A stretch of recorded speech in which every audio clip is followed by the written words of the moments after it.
from the San Diego Convention Center, covering San Diego Comic-Con, comes Impossible Coin, brought to you by BedJet. I'm joined by Rocky Hardy It's me. and Tegan Somerset. Also me. I'm your host, Brian Morissette Cartwright. Okay. Congratulations? Question mark? Yeah. Well, I just wanted to talk about some of the great stuff that we saw here at Comic-Con yesterday. I'm so excited that in Hall H, Marvel continued its tradition of showing exciting things which have never really been done in cinema before. Okay. Yeah. I'm super excited to see Robert Downey Jr. playing Doctor Doom. Like what an unprecedented reveal, guys! Like goosebumps I had. Whew. Are you guys excited? I mean, I can confidently say it's something that I've never seen done in cinema before because I don't watch movies. Well, Tegan, I mean, this is a great time to start. No, incorrect. There are too many. Too There are many too what? many. There are too many Marvel movies. I'm never getting caught up. I give up. I've given up on the franchise as a whole. Thank you. I will not be taking further questions. Rocky, are you excited to see Robert Downey Jr. return to the Marvel family as a variant of Doctor Doom, who is a twisted Tony Stark? I actually was pretty sure that Robert Downey Jr. died in the last Marvel movie. Like, wasn't that just like a snuff film? Isn't that why everyone was crying? Well, he was playing the Prime Universe's Tony Stark, and he died to defeat Thanos. And so this is a variant because this is what is known as the multiverse saga. Sure. So it deals with more than just one universe, Rocky, and that's how Marvel's able to like expand its family in order to incorporate so many of the great characters that were previously controlled by 20th Century Fox, like the X-Men's and the Fantastic Four. And speaking of the Fantastic Four, man, what a great drone show on Friday night, right? Oh, just loved that right out over the bay. Beautiful.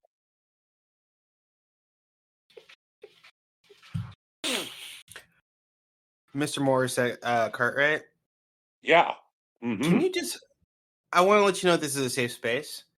And Okay. if you're at any danger at all,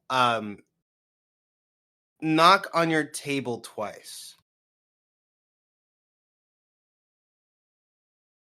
I'm not sure what you think would be putting me in danger.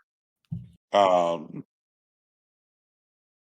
mean, like I'm not in any kind of situation where I have 10,000 spoons where all I need is a knife.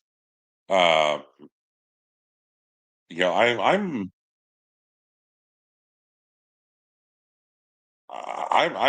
I'm certainly capable of swallowing a jagged little pill. Um, I, I'm I'm in no danger. I'm in no danger. Okay, man. Whatever you say.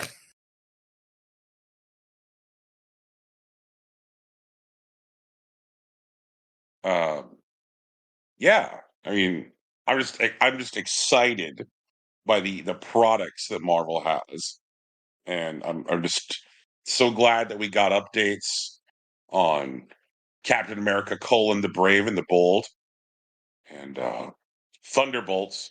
That looks exciting. What an exciting product Thunderbolts is, and Fantastic Four. The teaser that they showed in Hall H this morning for those of us who were willing to get up early. Oh, fantastic. Fantastic.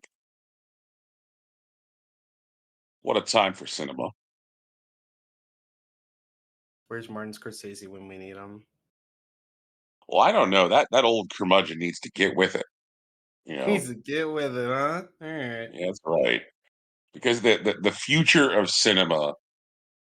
You know what? Fuck it. I can't do this anymore. God Okay. I damn it. don't even know why you started doing it, to be honest. Yeah, like what's going on here, man?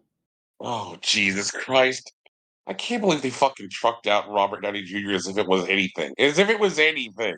Well, you knew they were gonna. Like, I don't think if I were in Robert Downey Jr.'s camp, I wouldn't have accepted him dying after him having the best job he's ever had for 10 years.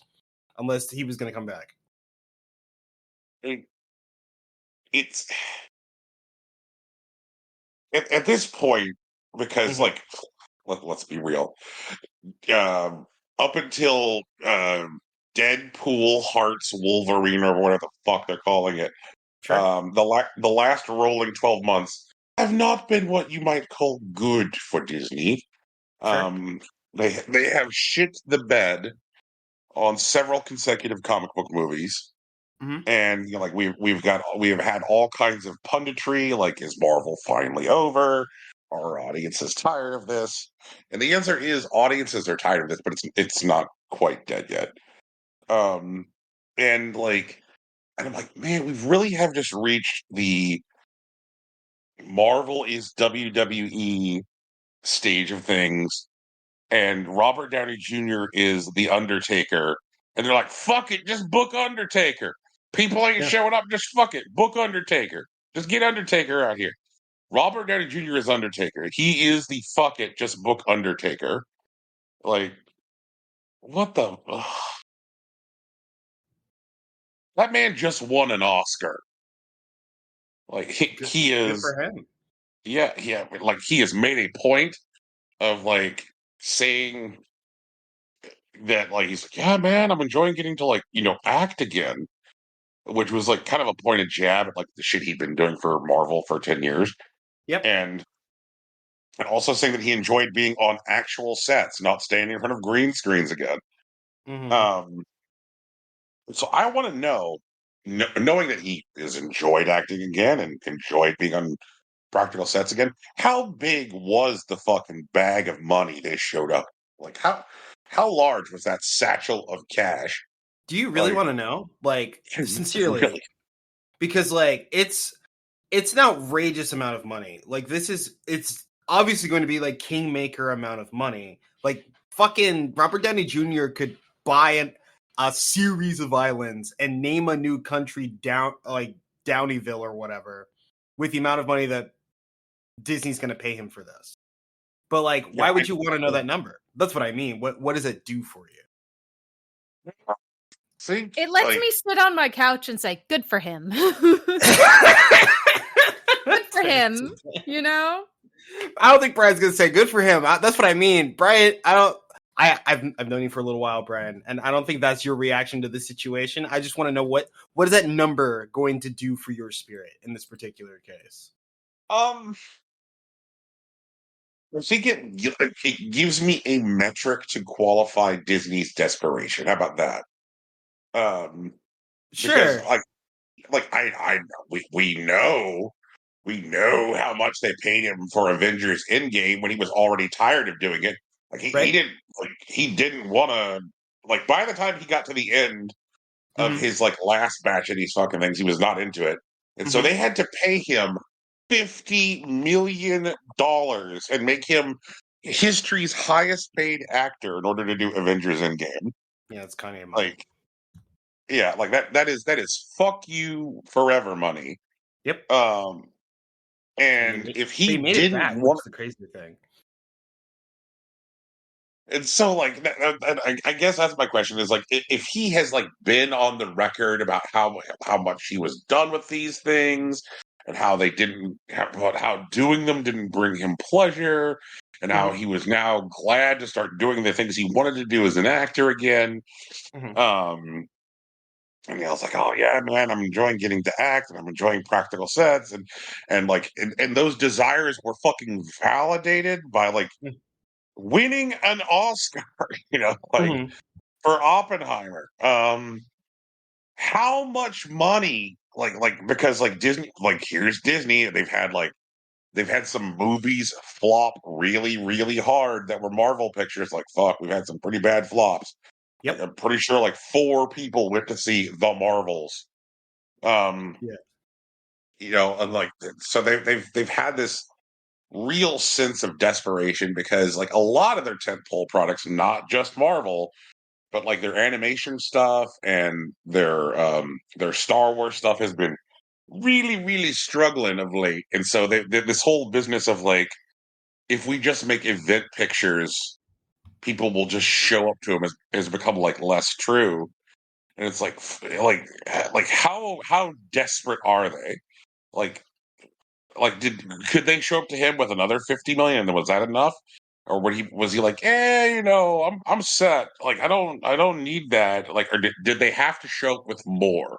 How big was the fucking Brinks truck? Like how terrified are they? So I guess my question is less about Downey and more terrified. Like, how scared is Bob Iger? I guess is my question. Um, are they still 8 figures scared, or were they 9 figures scared? Oh, okay. Maybe I'm approaching this from the wrong angle. I'm under the impression that even if they were 9 figures scared, I don't think it's enough to destroy the Marvel Cinematic Universe like machine. I don't think this is the death knell. I think it could be something that ultimately leads to their demise if they continue to fuck up, but I don't think we're in that space. Am I wrong? It's weird the shit that they choose to cancel and the shit they don't choose to cancel. Like at this point, like they announced that Blade movie 5 years ago. Yep. Yep. Just Um, has they never got the pop from Blade that they wanted, so like, it hasn't actually come out. and like Mahershala Ali is like apparently part of the big trouble with Blade, and the reason they've gone through several versions of the script and several directors is that I guess Mahershala Ali was under like a fundamental misunderstanding of what Blade is as a character. Neat. He's like, yeah, this character is gonna. I want to like have a big heroic story like Black Panther. Oh, Um, yeah. yeah, That's not what Blade is. Yeah. yeah, that is, sir, that is not what Blade is. Yeah. Blade is a dude in a fucking trench coat who kills vampires. That is what he Kills does. so many. Like, yep. This is what. But at this point, they've been trying to make that movie for 5 years, hmm um, and they just keep on throwing money at it and throwing money at it, and like that seems to be part of like a lot. Like at this point, like Marvel reminds me of video game development, Okay. where like they continue to like throw good money after bad, being like, if we just throw enough money at this thing, eventually it'll happen. And I'm like, man, like, when did like giant tentpole movies start reminding me of the Final Fantasy 15 development cycle? Um, Well, to be fair, the Final Fantasy 15 development cycle was extremely cinematic. I think they literally made a movie. I went to see that movie in a theater. My I condolences. paid to sit my ass down to watch that motion picture. Yeah. hmm Yeah. Um, Jesus. I mean, But Kingsglaive was never going to be Spirits Within, but what are you gonna do? yeah. Um, and it certainly was not Spirits with it. Mm-mm. Mm-mm. Mm-mm. Um, but they haven't even started shooting this Blade movie yet. And Well, like I it's mean, supposed to come out next year. That's not gonna happen. allegedly. No, that's not That's happening. not gonna happen. So they need Robert Downey Jr. and they needed to pay him $300 million to get him to come back, and Bob Iger needed to kiss his feet personally or whatever. Like, Oh my god. Oh, it it it just is. it's at this point it's like it's this craven nostalgia machine. Yeah. Like if we if they're like if we can like it just and I wonder if on some level like does it work at some level because at this point people are so hopelessly depressed and bummed out by the state of the world. They're like, yeah, man, I guess I was moderately happier in 2008. Um, I'll let Robert Downey Jr. convince me that it's not 2024 out here for 2 hours. Like, is that the score? Is that the score? I mean, I can't say that there is anything that's like as big as Marvel right now, but like, I don't know. People are still out here watching movies, man. It just seems like so much of the stuff that studios throw any kind of meaningful money at, and this goes for like I think video games as well, is just like this stuff which is like designed to just tickle your nostalgia bones. Like anything that like gets like any kind of like meaningful budget has to be part of an existing franchise because they're like studios and publishers are just so terrified of the idea of green lighting anything which doesn't have an attached fan base to it. Like, oh man, like if we what if people don't like this movie and or game? And I was like, yeah, well, like, there's no guarantee they're gonna like it either, even if it does say Transformers on it. Like, like there's a real chance people will think it's shit. Um, so man, um,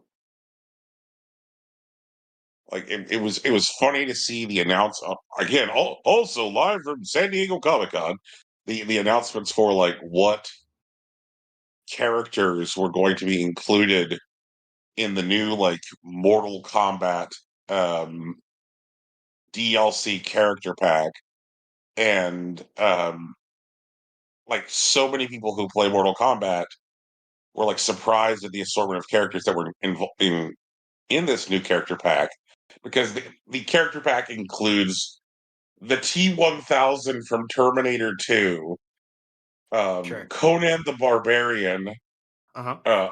from Conan the Barbarian, Mhm. and fucking Ghostface from Scream. And a lot of people who are like significantly younger than me are like, "Why? What are these characters? They're all from old stuff. Like, what the fuck?" Yeah, who do you think plays Mortal Kombat? And I'm like, "Yeah." I'm like, "Who the fuck do you think plays Mortal Kombat?" Like Mortal Kombat is it is very much like a dad video game. It is Gen X bullshit. Um, and so like it's funny when like because people are just so used to member berries now that like when something comes out it's like not necessarily targeting their member berries but somebody else's like Right. who's this for? I'm like this is for the people who buy Mortal Kombat because the people who buy Mortal Kombat are older than you. The people Yeah. who buy Mortal Kombat have bad knees. Fuck.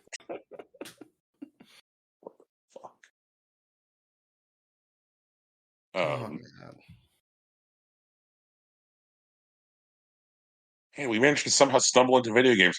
Hi, everybody. Impossible Coin is a podcast ostensibly about video games. Allegedly. Welcome. Yeah, Mhm. allegedly. Um, I enjoyed the shock yesterday around this DLC pack. Mhm.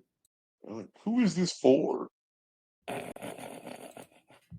You gotta pop off, Brian. You gotta say it's for me. You don't like it? That's fine. More for me.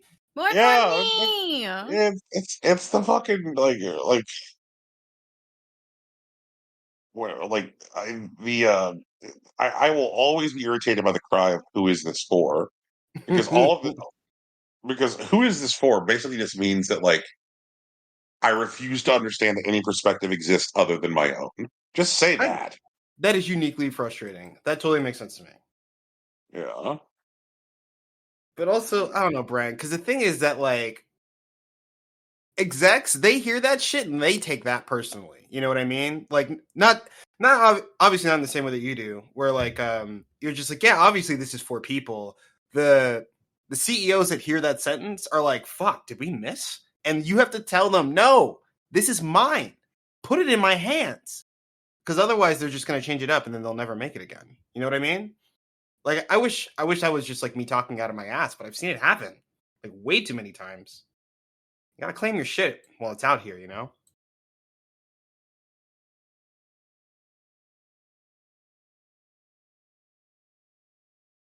I'm so tired. I hear that. Yeah. Um. Yeah. So what y'all want to talk about? I mean, oh man. I don't know if I talked about Evo while I was here last time. It was like 2 weeks ago or something, right? Evo was It just seems like a last lot of weekend, so I don't think yeah. Evo isn't happening yet. Yeah, that's fair. Evo was sick. Rick Tejado did it again. I'm very glad that he replaced that known pedophile, Mr. Wiz. And we have someone who's actually competently running these events. It's really good.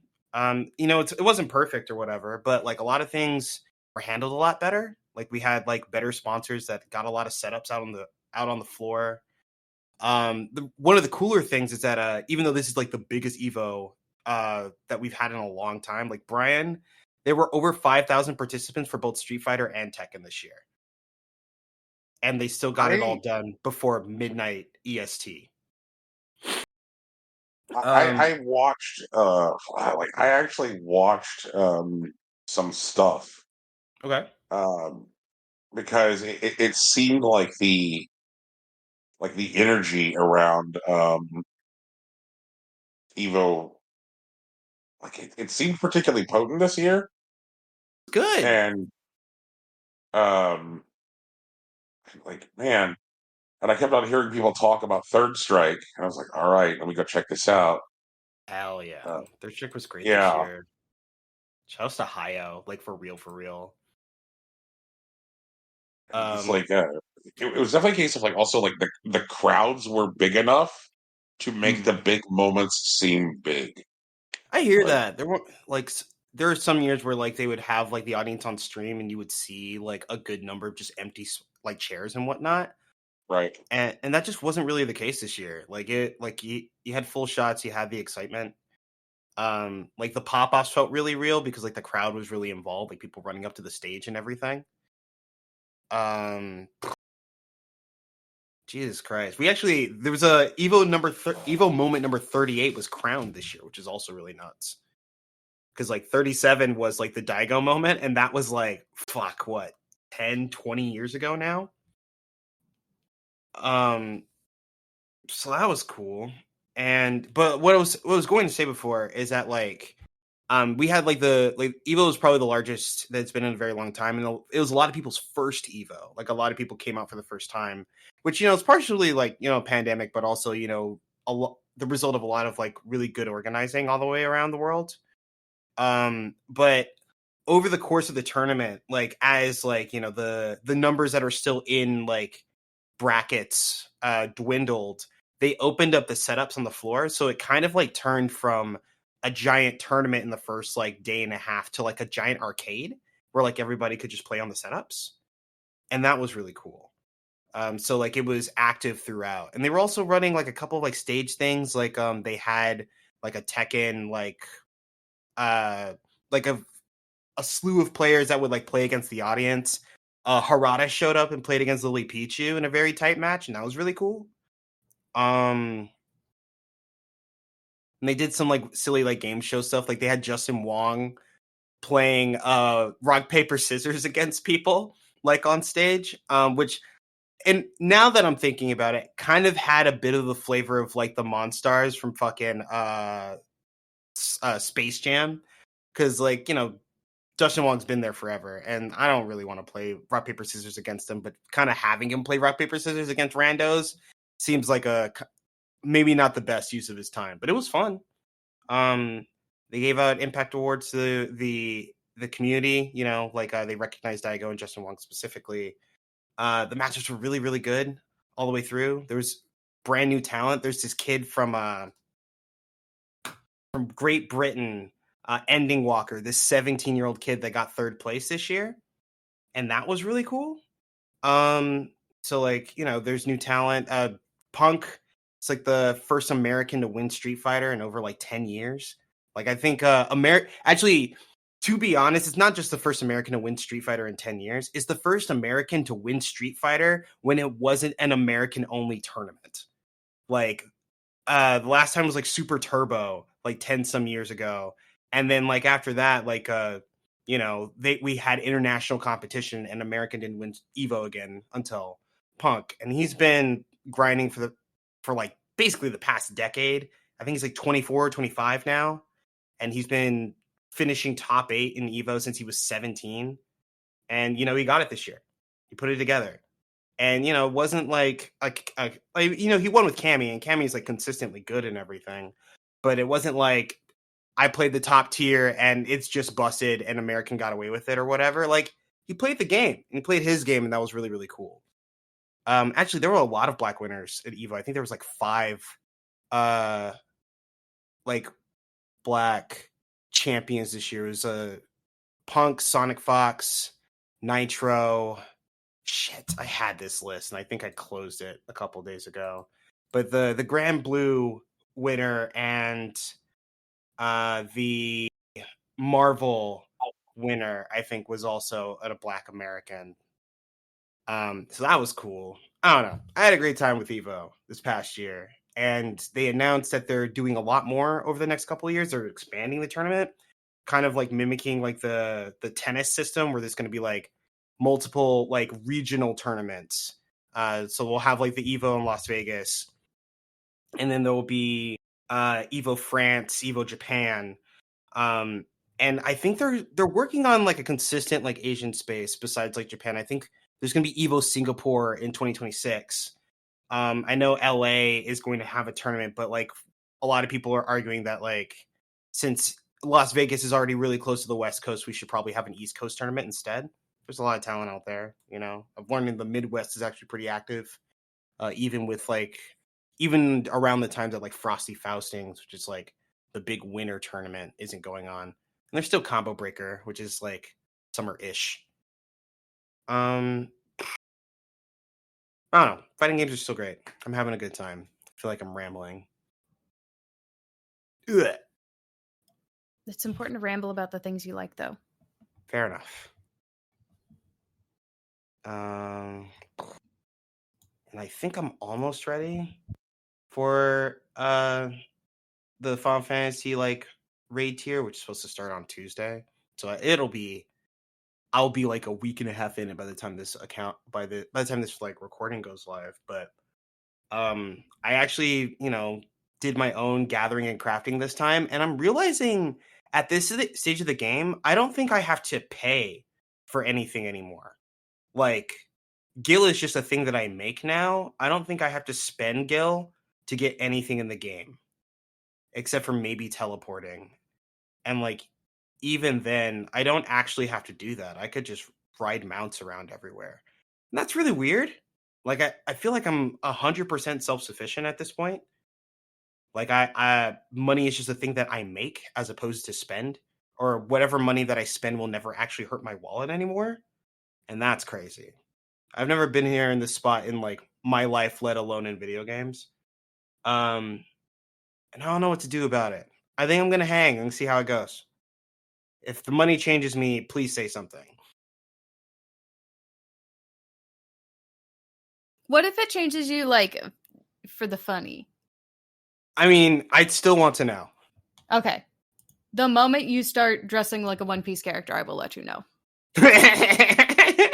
I was going to do that anyway. I know that's what's going to happen, though. It's going to be like, I'm going to see you on one of those steal their fit options, you know, and it's like, this coat, $10 million, you know, these shoes, $9,000, and it's like just a pair of black flip-flops or some shit, you know? That's actually a good point. Like, before, because I know I've told Tegan about this. Brian, I don't know if I ever talked to you about this. Like, occasionally they'll make, like, outfits in Final Fantasy 14 that just look like things that people would wear in the real world.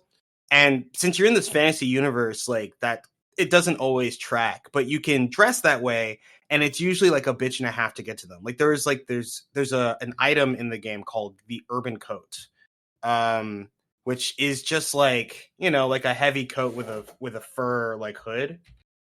Let me see if I can just grab an image of it real quick so I can post it in this chat. And when it was made available, it was trading for like insane amount of money on like the market boards. Like you wouldn't see this coat for less than like 30 million gil, like the week that it was available. Like now it's like, you know, the price is definitely like dropped. I think it's still over like 500K, but I don't think you have to pay $1 million for it anymore. And the reason it was is because you needed maps that you could only get by gathering at like the highest level nodes with the best possible gear at the time. And then you had to go into like the dungeons that these maps gave you access to. And it was basically like a gachapon where you had to like coin flip until you got to like the end of it. And if you got to the end of it, then you had a chance of getting the leather that you could use to craft this coat with the best possible skills with all the crafters at the highest possible level. And that seemed like an impossible task at the time, which is why I didn't argue about it being 30 million gil. But now I can just make it.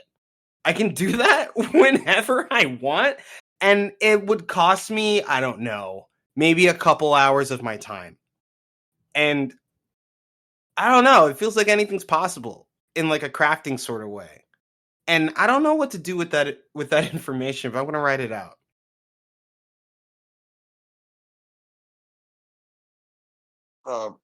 Can this leather not be found any other way? It cannot be found any other way. You have to have the maps. You have to go into those dungeons. And basically what happens is that in the dungeon, you like have a fight and it tells you to pick door A or door B. And one of the doors will allow you to continue down the dungeon and the other one will kick you out. And you have to get 7 guesses right until you get to the thing that will actually drop the leather.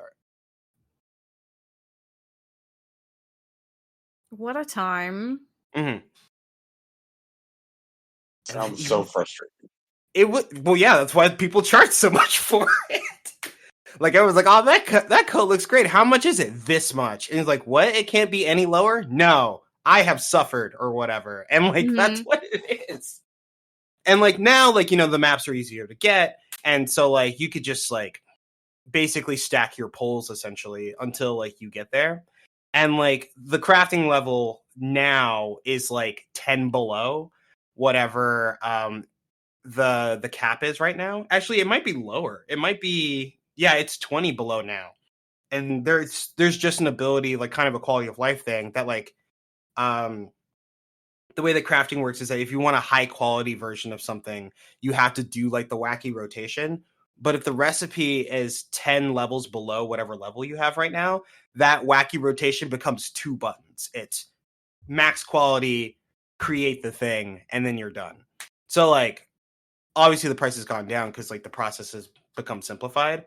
But like at the time, this was like the end game level shit. Like if you were an end game gatherer, crafter, this is what you were doing with your time. You were trying to make this coat or trying to get the stuff that you could use to make this coat. A lot. Yeah, I know, right? But like I think one of the things that like obviously like you could do everything in the game. Most people don't for a lot of reasons. There's just so much to do. But by like exploring, I guess, this stage of the game, like the end game level crafting and gathering, I realize now there was always stuff to do. And like at the time, like before when I was like shying away from it, it was like, man, I don't want to spend my time crafting and gathering. That shit seems whack. And like I did it. And while it was a slog to like get everything up to level, like the end game for crafters and gatherers is actually pretty robust. Like there's a lot of stuff to do. There are unique challenges and like, you know, aspects of difficulty that I hadn't conceived at the time. And now that I'm here and I'm like, this is kind of neat. I fuck with this. I could burn some time here.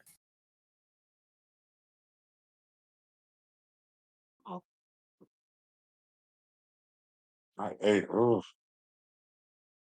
Um, this reminds me of God. This is going to sound so terrible. This was going to remind me of a Twitter thread I saw earlier this week. Sure. Uh, it was a thread about the Pokemon Company, Okay. and talking about the amount of money that the Pokemon Company makes um, each year, and Hmm. maybe you can that y'all can help me with. As far as I know, the only um, Pokemon product right now, which is actively saddled with microtransactions, is Pokemon Go, right? The thing for No, phones. absolutely Incorrect. not. Oh God, no! This is all right. Please violate my innocence. Like, Okay. Off the top of my head, there's Pokemon Go, there's Pokemon Sleep, there's Pokemon Unite, there's Pokemon Cafe, or Mm-hmm. whatever the iteration of Cafe there is right now. Yep. There's Pokemon Masters EX. Um, shit. And those are the things off the top of my head. I know that's not exhaustive. oh my God. Pokemon Okay, Smile. You forgot Pokemon Smile. I did forget Pokemon Smile. The You're right. teeth brushing one. Hmm. Jesus. So the point of this was that Hmm.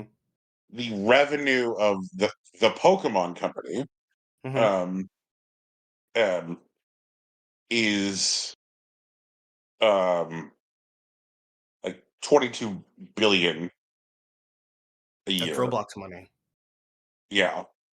Um, and the idea was that like in order to add up to the revenue of the Pokemon Company, you have to take Nintendo's top nine best-selling games of last year, top Mm, nine best-selling games to equal the money generated by the Pokemon Company, yeah. and um, and this generated some conversation about how um, there are people who like fall into the hole of like a franchise which finds a way of like insinuating itself into like every aspect of like their gaming life until there really isn't room for anything else. That like that part Hmm. of the reason that like Call of Duty players will say things like "Who is this for?" is because they can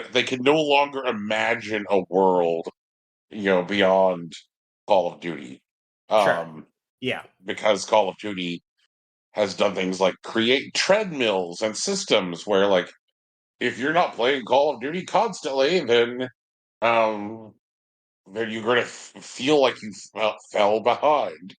Sure. Um, Yeah. and um, it just I'm sorry. I just hear about this like these like set like essentially like going through 7 coin flips to Hmm. get some leather, and I'm like, man, I just can't picture like some like how bad it must feel to like say get through 6 coin flips and then be like, yep, sorry, fuck you, start over. Sure. And Yeah. oh my God, it just this endless treadmilling. I Like don't. just Let me pause there for a second because like I don't think it's just treadmilling. I think it's annoying that it's a gotcha mechanic for sure. But like I see it as like a path that's entirely parallel to the way that like raids go. Cause like I've definitely played some fights some nights where like we've almost got it and we just can't get past that last 1%. There's just a death 7 minutes ago that happens every once in a while that like sets our DPS just shy of the amount that we need to clear. And uh people who like don't have that experience, that don't like either put together a raid group or gather the gear or start learning the fights or whatever. They just end up doing like this other parallel thing, this like gathering like crafting thing. They're able to experience a similar level of challenge and just press the button, I get the thing. You know what I mean? Like, because that was one of the things that actually turned me off from like crafting. Because like I get it, I go get the stuff, I press the buttons, I get the stuff, and then what? I sell it? Who cares? But it's like no, like this is a game unto itself. Like it has its own like challenges and highs and lows that I wasn't aware of initially, and that's what it is. I think maybe the idea of adding lows to crafting isn't everyone's bag, but I don't know. I think it's definitely like its own like level of rigor because like again, you could just stack a billion maps and then you're going to get it eventually, you know, you just got to stick with it. And that kind of just feels like how most things are, at least from my perspective. But and like, but it's legitimately not challenged. Like they're not like this isn't a case of like develop some skill and that developing that skill will get you closer to this leather. It's just seven coin flips.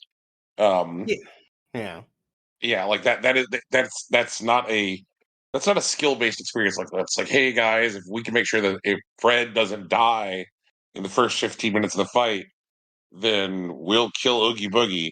It's not like we're not getting better at killing Oogie Boogie here. Like it's sitting in a slot machine. Um, that just feels bad. Hmm. Like there's the only thing that it does is give the user like sadness and resentment. Like, oh, I didn't get the thing. Like, I guess I'll do it again, and they just keep at it and at it and at it. Like there's no like like one of the things that you have been a loud advocate for years on this show, Rocky, is like the way that users engage with like skill and the way that you personally like engage with skill as part of your experience in like playing games like that. Mm-hmm. Like that, like difficulty is something that you find like rewarding. Like it is this sauce on your goose. You know, you're like, yeah, like Yeah. I like it hard, like it, but like this isn't hard. It's just mean. You know, Well, like okay. I do want to say the dungeons are kind of like extraneous because the idea isn't because again these people aren't like trying to maximize the combat edge of the game, right? Like what they're trying to do is become like the best like gatherers and crafters. And so like there are ways to like maximize getting maps and doing that efficiently. And like, you know, getting the leather is just like a stepping stone to getting like getting to like the high level crafting. So like I think it's an interim thing. I guess like maybe a way to like reintroduce like the way that the battles work. But like as long as you did like your gathering and crafting well, which is the thing that you're stretching yourself on, like this part isn't really that big of a deal. It is a bit of a time sink. Like I totally get that. But I don't think the challenge of like the battle is really what they're doing there. It's just like a way to get through to like the leather thing. I think stuff that artificially juices engagement because you are like waiting for some like luck based thing to happen Mm-hmm. like sucks. Okay. Like it's one of the things that like there's a thing that I used to do with some regularity in Hearthstone Mm-hmm. called the Tavern Brawl, which Right. is where they would introduce some variation of the game, which like it only exists for a week. You Mm-hmm. know, it would run from Wednesday to Wednesday. You're like, all right, here's the Tavern Brawl. And I kind of got chased off of playing the weekly brawl when they would routinely run brawls where um it would be just like entirely dependent upon like RNG. Um and there'd be some thing that would happen like it'd be like, okay, all right. So like for this week's Tavern Brawl, it's you're gonna play cooperatively against the other human, and there's an AI controlled NPC that just bounces back and forth between your sides of the board, and he's a pinata, and you've got to hit the pinata to see what comes out. And it's like, oh no, because like inevitably, like the goal is to like eventually destroy this thing. But the more you hit him, the angrier it gets, and like the things that you need to destroy the pinata come out of the pinata and are randomly generated, which means that if you don't get them, and instead you get shit, then like it will like the pinata will just like its attack value will just go up and up and up and up until it's able to like OTK you and the person that you're playing with, but like you never had the resources to deal with it. And they like the game would try and incentivize you to play the Tavern Brawl each week by being like, hey, like play the Tavern Brawl, and you get a standard pack. And a standard pack is like pretty attractive because it's not just like a pack with like the most recent expansion cards in. It's supposed to be any cards which are currently in legal play, and it prioritizes cards which you don't currently have in your collection. And so, like, even if you have everything in the current expansion, you can just hold on to your standard packs until the next expansion drops, and then open them, meaning it's guaranteed to prioritize stuff from the new expansion. And so, like, I used to play the Tavern Brawl pretty regularly because it was a way to like ensure that I would have a bunch of packs that would reduce the amount that I would need to get for the new expansion to have a full set. But when they would run like fucking like Tavern Brawls like this, I'm like, a pack is not worth this effort. Like it's just simply not. Like I don't want to like sit here playing this fucking stupid pinata Tavern Brawl for like 6 hours waiting for the pinata to drop the stuff that I need to destroy it. Like I just can't. Like it's just For sure. yeah, it like, and I get it. What they're doing is they're creating a thing that artificially drives up the amount of time that I'm engaging with their systems. Where they're like, all right, if we put like basically a fuck you timer in here, then we're gonna get people to like continue to play the game for like hours when like when what they might have been done doing was like it only took like 2 or 3 hours, but now we can make them stay on for 7 by putting a fuck you timer in here. Like I get that. Yeah. Like I'm sure you've heard this term used to describe stuff in video games which have like heavy like RNG systems. Have you heard the term pity timer? Oh yeah. Yeah. Like if I'm butting up against a pity timer, then you've already done something wrong as far as like like design goes. Like because you're saying that like you're like, oh man, we realize that at some point like you're going to get so angry with the time that you've lost that you probably won't like continue playing. So like here it is. Here's the thing you've been waiting for. Now that we've taken 5 hours of your time, or 10 hours of your time, or whatever. There's I know that like Hearthstone's pity timer for like deck opening is that like you're gonna get at least one legendary every 40 packs. Okay. And there's various other pity timers, but like yeah, I'm familiar with the idea. Like item drops and COD and stuff like that. It's just like it feels bad. I mean, am I out of line here?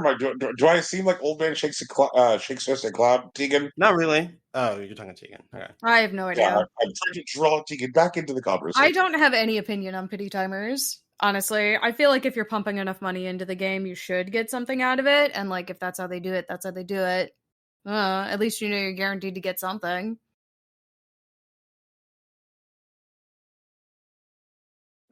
I do want to add, as far as like this like dungeon thing, like I've done these dungeon run things. I've done them before, but like not like for my own like purposes. But it is also like an inherently social process, which I think is different from like most of the gathering and crafting experience. And while like technically, I think there is a school of thought where like if you get certain classes to certain levels, you can solo everything and it can be entirely like a thing, and then you're just like rolling the RNG by yourself. But more often than not, whenever I do these maps with people, like I do them with people. Like we just kind of like stack a bunch of them and say, "Hey, we're gonna do maps tonight. You can come through if you wanna." And then we just like run a party over the evening, and then we just hang out. You Yeah, know, you chat and stuff. and like, if the thing doesn't drop the first time, that's not the worst thing. Because what I'm doing is I'm sitting around and I'm playing a game with my friends. And like, that's if that is like a time sink, an artificial one, like I would attribute the same thing to say like Mario Kart. Like we're just kind of hanging out and sometimes we'll do races and sometimes we win, sometimes we lose because someone got an item and they got it at the right time, that's what happened. You know what I mean? And so like I agree that there are times when like games will predatorily pull time away from you by dangling resources that you want behind a wall that they made up so that you can stay logged in. But I don't think this is one of those situations in particular, even though it does seem to be some cousin of it.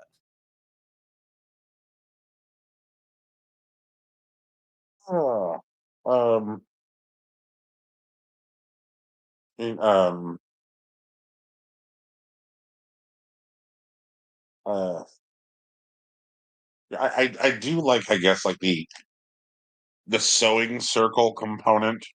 Mhm. Um, like the like, okay, let's create um like a mechanism for folks to be social. Like I think that's neat.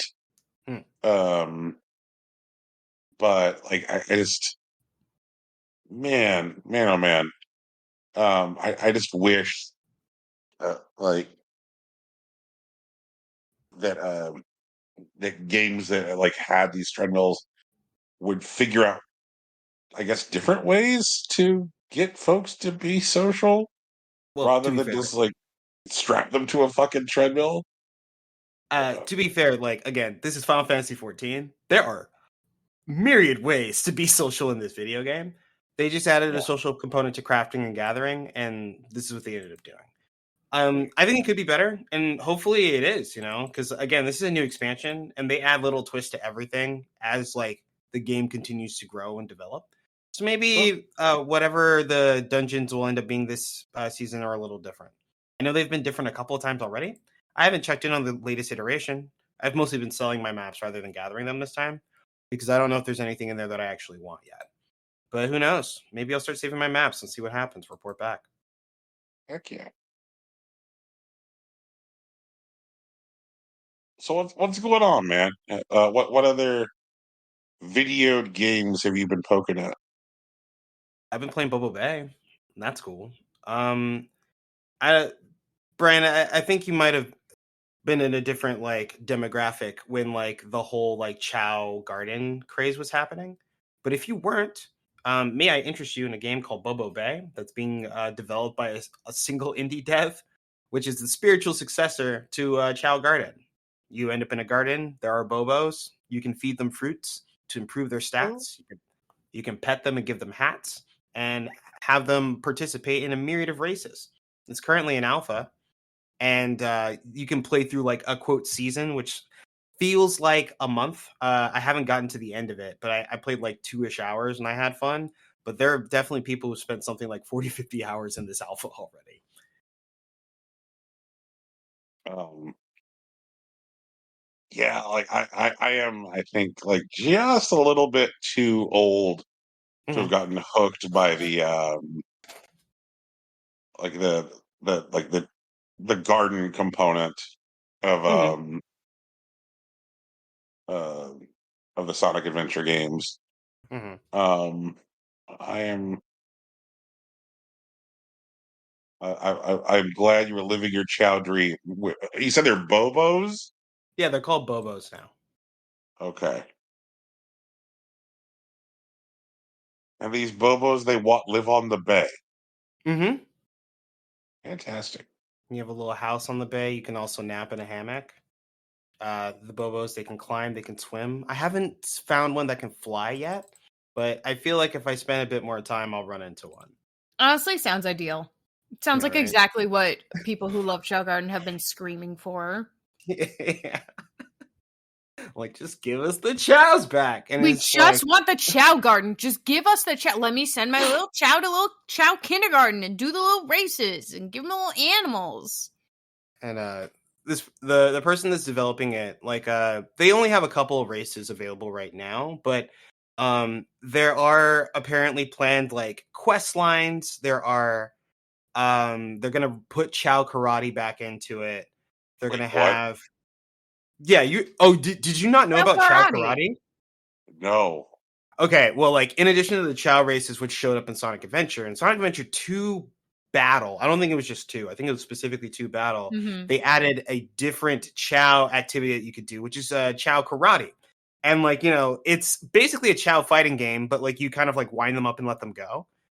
In fact, me and my brothers, the four of us, spent a lot of time in Sonic Adventure 2 Battles, Chow Garden. Actually, you know what? Emery didn't spend as much time there because he wasn't born yet. But me, Stacy, and Trevor did. And we would, like, it was very much like Mom said, it's my turn on the GameCube. I have to check on my chows. And so, like, we would pop in, like, at all hours. I would wake up some mornings where, like, Stacy's just sitting in my room on the GameCube, like, feeding his chow a strawberry and petting it or something. And some nights we would just sit down together and just, like, play chow karate. And because we were all developing our chows independently, and the chows, like, actions aren't, like, linear and kind of, like, pop up organically depending on how their skills are spread out, we would just have some nights where, like, we would just surprise each other. Like, one day, my brother Trevor's chow wasn't crawling on its belly, it was standing on its feet. And, like, it would just, like, walk up and, like, throw a punch instead of, like, bopping the other one. There was a week where my chow was now throwing roundhouse kicks. And there was one where, like, someone's chow, I can't remember if it was Trevor's or Stacy's, did, like, a wind-up punch, like a straight up, like, the Waiata and everything. It was a fun time that we spent, like, messing around with it, so it's cool to revisit. I don't know if I'm going to get my brothers into Bobo Bay, but that could be fun. We'll see what happens. I bet if you could fight each other's Bobos, they would 100% be on board. I gotta see how, like, the full game comes out, because they said that they're adding it back in. Like, it's a thing that's explicit on their banner when they're talking about when, like, you, like, close the game whenever you're done playing it. But I don't. We'll have to see how the actual development goes. Like, I know the dev has been having trouble getting traction. Like, they're trying to get someone to write about it. But they are very active on Twitter. But yeah, there's that. Been playing a lot of Slay the Spire, and it's hard. And I am trying to get through these Ascensions, which is apparently, like, the end game, which I think is, like, the real thing that people spend a lot of time on, if I had to Yeah, that guess. sounds right, honestly. Because, like, there are 4 characters, and you climb the spire, and you can do that. And it's its own challenge, as, like, a roguelike is. But after that, there are, like, repeated runs that you win, and then, like, they'll put, like, a new, like, difficulty on you. And apparently, each of these new difficulty levels, called Ascensions, are pretty mean. I've been playing for a while, and I'm on Ascension 5, which makes it so that there are, like, mini bosses that spawn more often. All of the enemies are deadlier, normal types, the mini bosses, and the true bosses. And now I heal less after boss battles, because usually when you finish the boss battle, you enter the next, like, tier with full health. And now it's only going to put me at, like, 75% or something. And I've been stuck at this one for a couple of weeks. I've learned that there are 20 levels of Ascensions in the game. I don't even want to look at what the rest of them are. I'll just get there when I get there. And for people who don't know, Slay the Spire is a deck building roguelite. It's largely the deck building roguelite, if I'm being honest.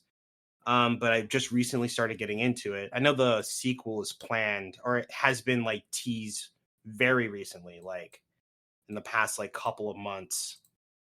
But I've been playing around with this one character, the Silent, because they're definitely the rogue in the roguelite. And one thing that I've been ignoring up until like last night, but realize is probably important, is deck size. Because every time you win a fight, you have the option to take a card. And I had just been taking the cards, like without thinking, like, oh yeah, another card?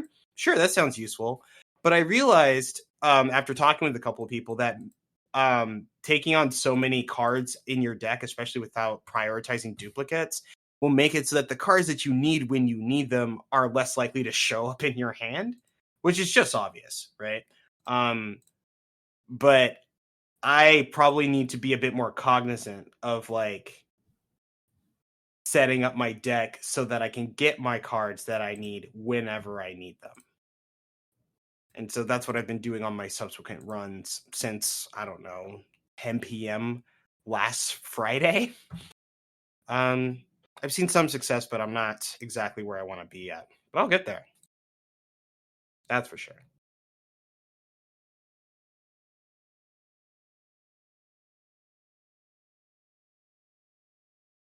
I believe. Hmm. I think it's really funny that you were like, okay, I'm gonna pick this up, I guess, because I'm doing an event where I have to race to the end of it, but like I don't know what I'm doing, and then you won like immediately, like really fast. did okay, you know. Like I also Rocky, everyone else that was doing the race had played the game. Wait, no. Grapple, good Apple boy, had not played the game yet. That was actually their first time playing. Okay, so you each played it new, and then Allegro and Raglan both play it like a bit. Raglan plays it more than a bit. Yeah. And you still won. I also feel like Raglan was fucking around, but that's a whole other thing.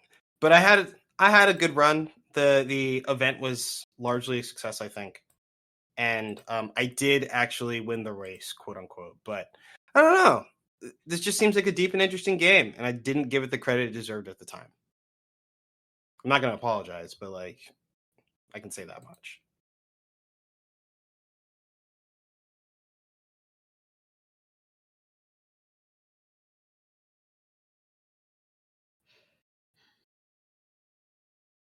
Silly.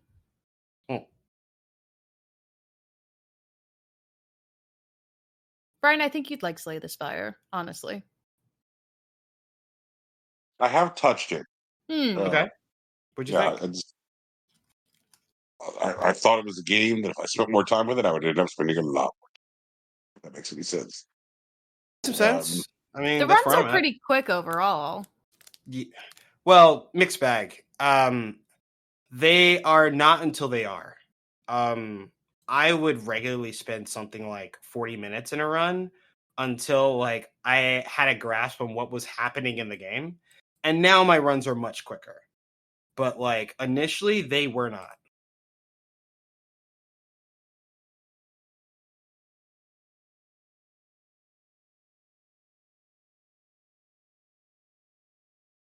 Yeah, I have a confession to make. Sure.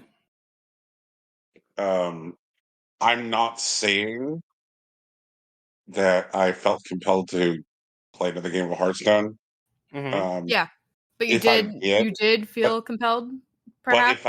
But if I did, Okay. then using the hand buff paladin build I've been working with, Sure. I may have just had a Leroy Jenkins, which had 35 attack, which means that I was able to do more damage with a single attack than the other player had at full health. Jesus Christ, that's amazing. Sounds like video games. Let's go. Yeah.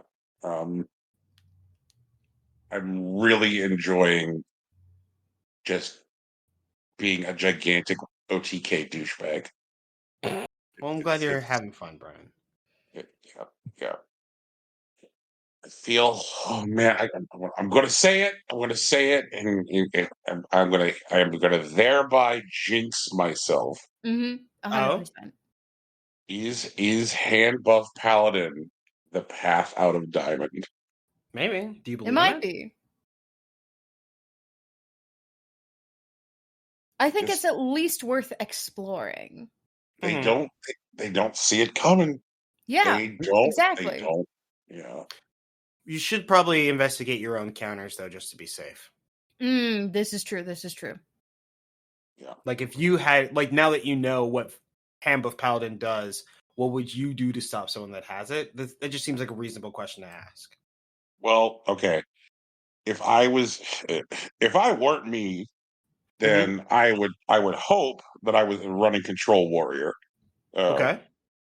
Because Control Warrior is gonna have enough tools to keep me away from its face directly.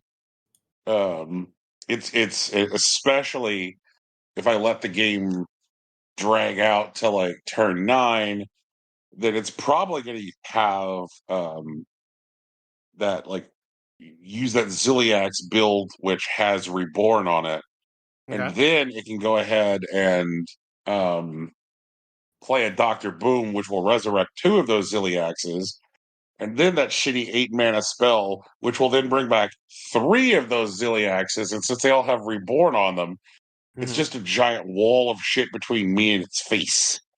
Okay. Um, so I think that like I would want to if I wanted to stay away from hand buff paladin, I think that like a very very strong control deck would be the way to do it. Um, and I think the best thing to I guess like counter that is it's very very important that Ziliax never dies on their side. Okay. Um, Is that a and so I condition that you can suppose I fulfill? could like so I suppose I could tech in a card which steals the Ziliax once they play it, meaning that like it never gets to die for them, so they can never resurrect it. For sure. Um, um, but that's assuming that they're not running Photographer Fizzle, um, and most versions of Control Warrior right now, which are worth a damn, are running Photographer Fizzle, who is a card who takes a picture of your hand when you play him, and then he shuffles the picture of your hand into your deck. And so then when you play the picture, it just puts the cards that were in your hand when you took the picture into your hand again. Um, and that's what like cautious control warriors will do Mhm. before putting the Ziliax onto the board. So that way, if like a Ziliax gets fucked from hand, they have another Ziliax eventually. Um, Yeah, and you're playing with people that you have to actually respect. Like they're not just bad and you're not like overthinking like fighting them or anything, right? right? No, like Diamond in Diamond is no longer trash ranks. Like people are Okay. no longer like making dumb mistakes. Um, Okay. That's good to know. Cuz yeah, like especially in League of Legends, like when you play at certain ELOs, it's just different. Like even if you have the knowledge, you're just like, why? Like you end up like thinking, like, why are they stepping up so far? Like, do they have something crazy like in the background? It's like, no, they're just idiots. Like just kill them. But like sometimes you get to a point where they're just yeah, not idiots, and you have to deal with that too. yeah, and that's a whole different thing. Hmm. Um, like I have been doing a little other than hand buff paladin. I've been playing some self damage warlock Okay. um, because like warlock is a class which wants you to treat your own health like a resource, Right. Right. Right. and it's all about like how close are you willing to like run to death Hmm. based on like hurting yourself, because you're like how much can my opponent hurt me for next turn? Can he kill me? Like if I only have 7 health next turn, can he kill me?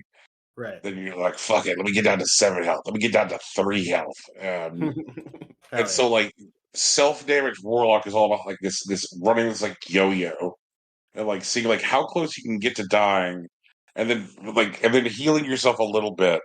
Hmm. Um, but like it has so many like fun tools, um, which are only helpful if you have like fucked yourself up but good.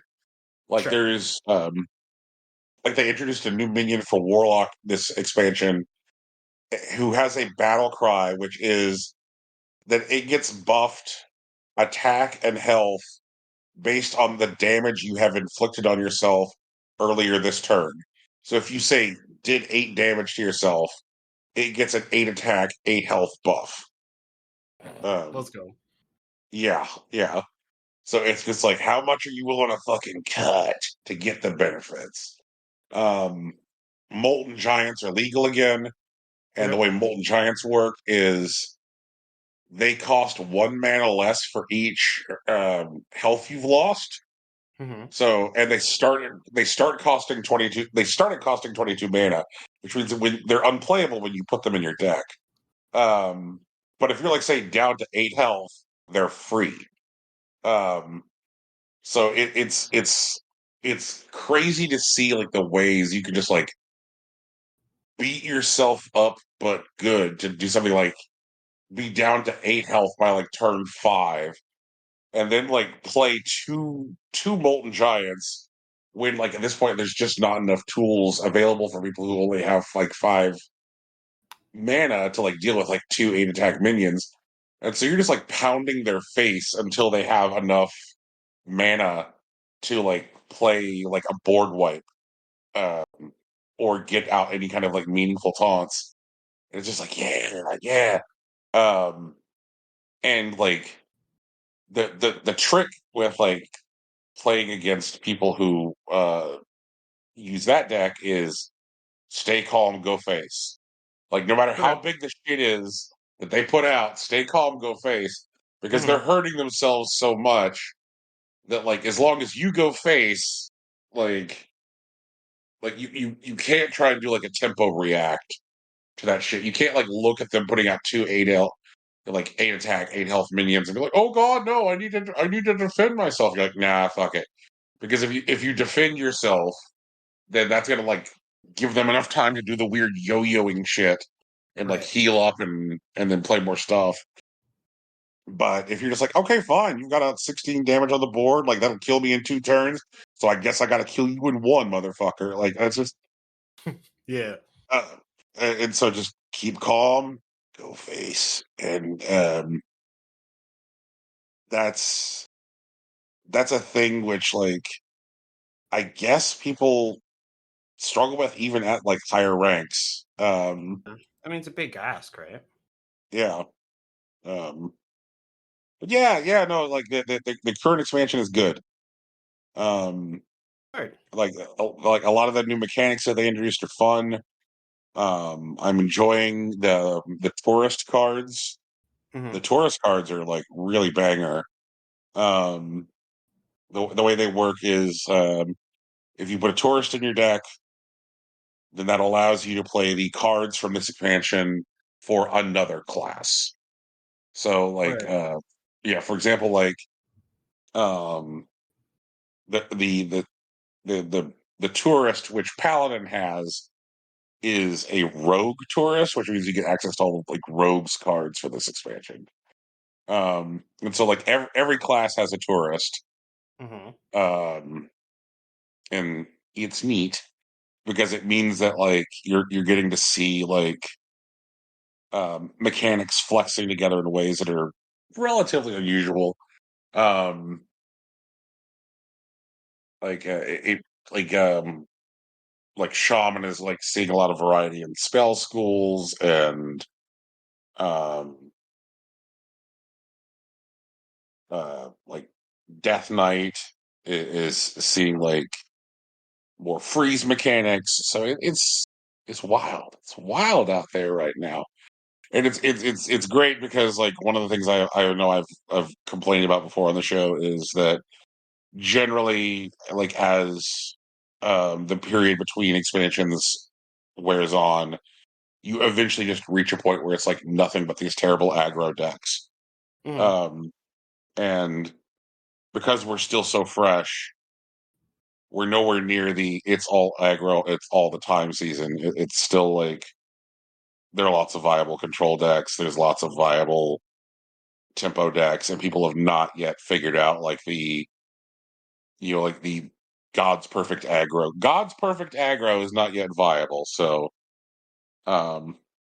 game's still fun. We'll report in when it stops being fun again. What if it doesn't stop being fun? What if it just continues to be fun? Could be sick. That would be neat. I'm not going to hold my breath, though, but that would be neat.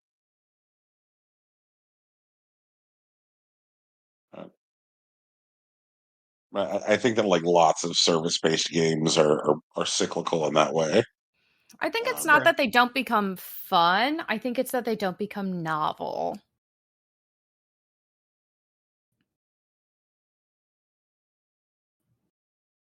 Because if they didn't become fun, I don't think you would play. You wouldn't continue to play if you weren't having fun. Well, Brandon's also mentioned over the years he's had some issues with like stopping playing even when it isn't fun. Oh yeah, like there are definitely times where I am loathing it. I'm sitting there being like, I hate this. This is the worst. It's trash, and I'll throw in like 3-4 hours.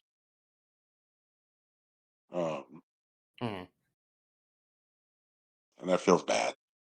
I mean, I get that. It sounds bad. Yeah. But it's that back to that whole sensation of like, if I don't play those 3 to 4 hours, then I'll feel like I'm falling behind because I'm not like getting rank and getting gold, and if I'm not getting rank and getting gold, then like I'll be behind. It's the service game treadmill. If you're actively not playing, you're losing.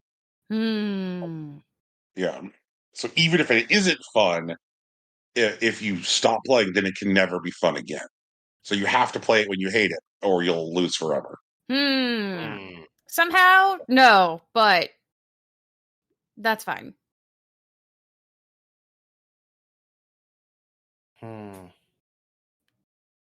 Like, I play lots of service games, and if they're not fun, I just don't play.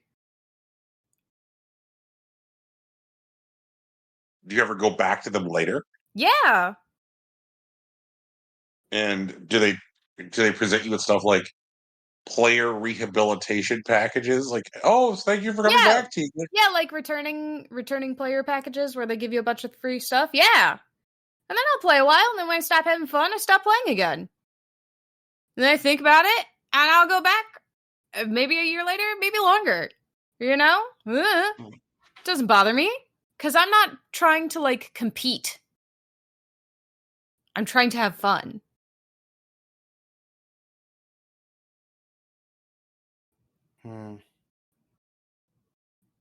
Like, if I'm not having fun in Splatoon and stuff, I just like stop. Whatever. I haven't played Genshin in like 4 months because I wasn't having fun, And the new summer event is up, and the summer events are my favorite events. But like, I don't know. Looks neat. I might try it out.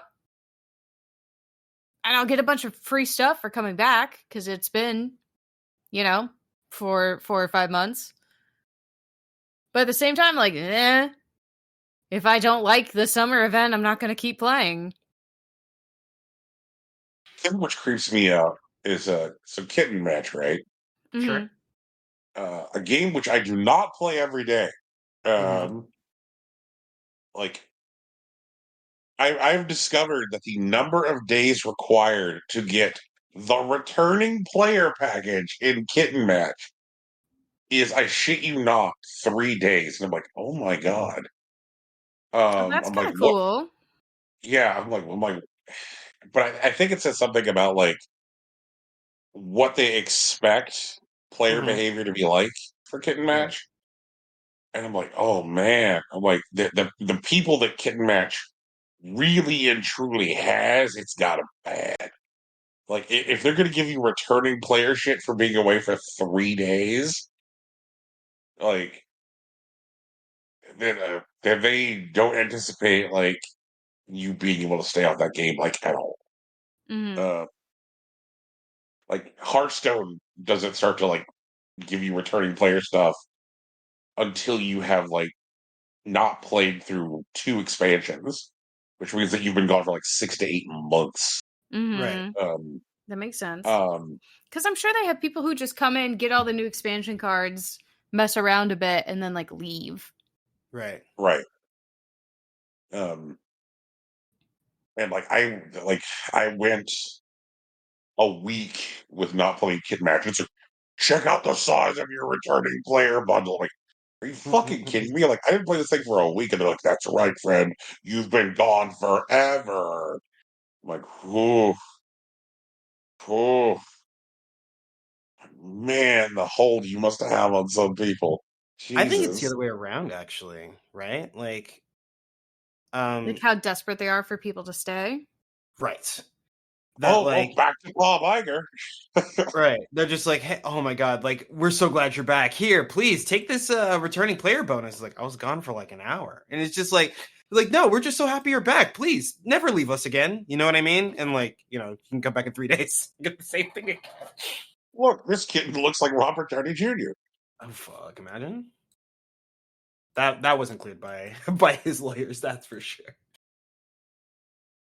It's cleared by mine though. Hey, I can appear in Kitten match.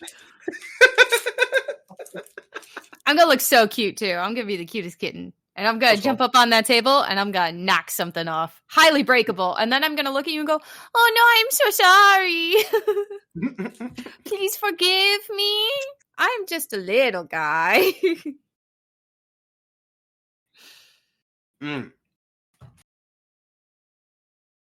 As I've just put one of these things in my mouth, I feel like I should mention I have gotten my Pico Fresas. I ordered them like last week, and a package came in from the seller, and they were just a completely different product. Just 2 bags of like assorted like Mexican lollipops. Which normally I wouldn't have shaken anything about, but something broke in me when that happened, and I got really upset. And so I had a fight with the seller, and they sent me a replacement order that got in yesterday, and now I have them. And I feel like nature is healing, and that's cool.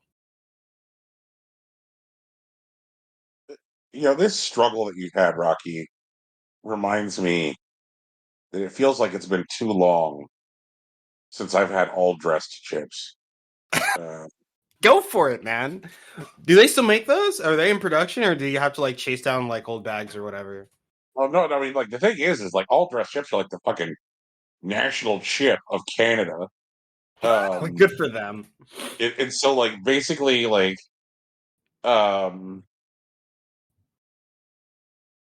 you can get like fresh, delicious bags of like all dressed. Like I know that that like Ruffles put them out for like 2 seconds in the US, just be like, hey, look at what Canadians eat. Canadians never fucking stopped. Like they like that like it is the it's just preferred like these chip. are our chips. Yep. Looking here. Looking at these all dressed chips. Yeah, order some for yourself. Treat yourself. Oh man. I saw a Treat Yourself video with One Piece characters, and it said something to me. I'm one of these people now. It's kind of silly. You're a Treat Yourself person now? No. I've loved Treat Yourself. I've loved that sketch ever since it was real. But like, they did a Treat Yourself, but they did it with like Robin and Usopp from One Piece, like talking to Law, and like Law's like Ben Wyatt there. Also, I did want to mention here, so like in the sketch, they did they actually did the thing with like Ben Wyatt wearing the Batman suit. But like in One Piece, there actually is an in-universe Sentai that character is like a fan of. That actually relates to one of the major characters. Actually, I'm just gonna say it relates to one of the Straw Hats. Like it's loosely based on his family, and his family is actually a bunch of Sentai characters.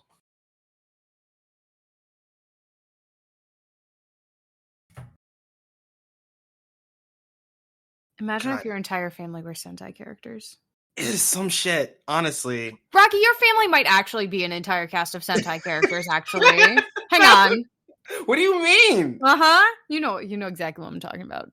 You know exactly what I'm talking about.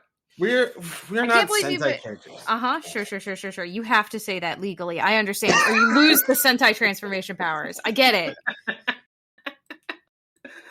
Oh man, may I remind you that this is a podcast where people could listen to if they want to. That's all I'm saying. Yeah.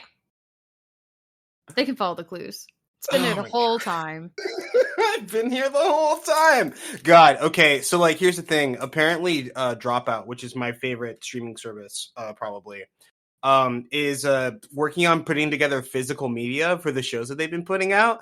And like I'm embarrassed to mention how quickly I would buy a box set of all the Game Changer like episodes. It's probably my favorite game show. It may have been a game show that was made specifically for me. And I love that for future me whenever that happens. I hope they make exactly one change to the Deja Vu episode. And that's Okay. it. And that's that they actually put it on they like break up parts of the episode and put it in between other episodes. Oh God.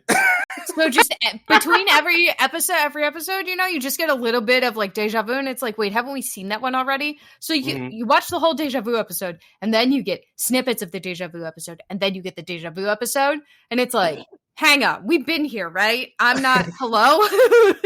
There's one thing that I'm still really mad about. The host Sam Reich, you know, famous son of a former Secretary of Labor Robert Reich, did a bit this past season on the show where at the beginning of every episode when he's doing his bit where like he introduces the guests and introduces contestants and he says, "And me, I've been here the whole time." When he says "I've been here the whole time," he looks at his hands. Yeah. Like he looks down at the backs of his hands and the fronts of his hands, and then he just continues with the rest of the show. And he's done that every time at the beginning of each episode for this past season. And the season's over, right? Like they're going to make a new season next year. But what was that? What was he doing? Not a single thought. There's a bunch of speculation that like whether he started palms up or palms down determined which version of Sam Reich he was. Oh God, I don't want to do Which that. is its own thing. Like, yeah. Oh man, you know what? Sorry I asked, I guess. Jesus It's like Christ. a whole thing, and he's just like, what are you talking? Like, I've seen him go and reply to people and be like, what are you talking about? And I don't know if that's part of the bit or not. Brian, I think Brian, you got to watch an episode of Game Changer with me. Just one. Brian, you would love Game Changer. Like, you know, it's a game show, but you know they change the game show every episode. So like they have to figure out what the game show is, and then the contestants have a shot at winning or not. And they're not always like cutthroat competitions. Sometimes they're just super wholesome. There was like one where they just like made a whole episode that was just a thank you to one of the crew members, and that was fun. It is consistently a good time. It is a transformative piece of television, despite it not actually airing on TV. I wish it was up for an Emmy this year, but we'll see what happens next year. They did an entire episode this season where everyone was playing bingo, but they were playing completely different bingo cards. Super unrelated. It was so funny. Actually, if I remember correctly, it was Bingo Inception, where like they had 3 contestants on the stage for the show playing bingo, but then they had 3 people who were posing as PAs playing bingo relating to the people that were on stage, and they were trying to make the people on stage do certain things. And then there was a third layer of 3 different people in a different room that were communicating with the PAs, with the people who were pretending to be PAs with the bingo cards, and trying to get the people in that room to do specific things to get It bingo. was so funny. We were crying. It was so funny. I had a great time.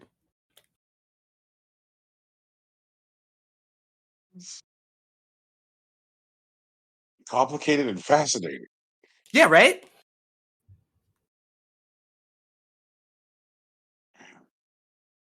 What a time. Mm-hmm.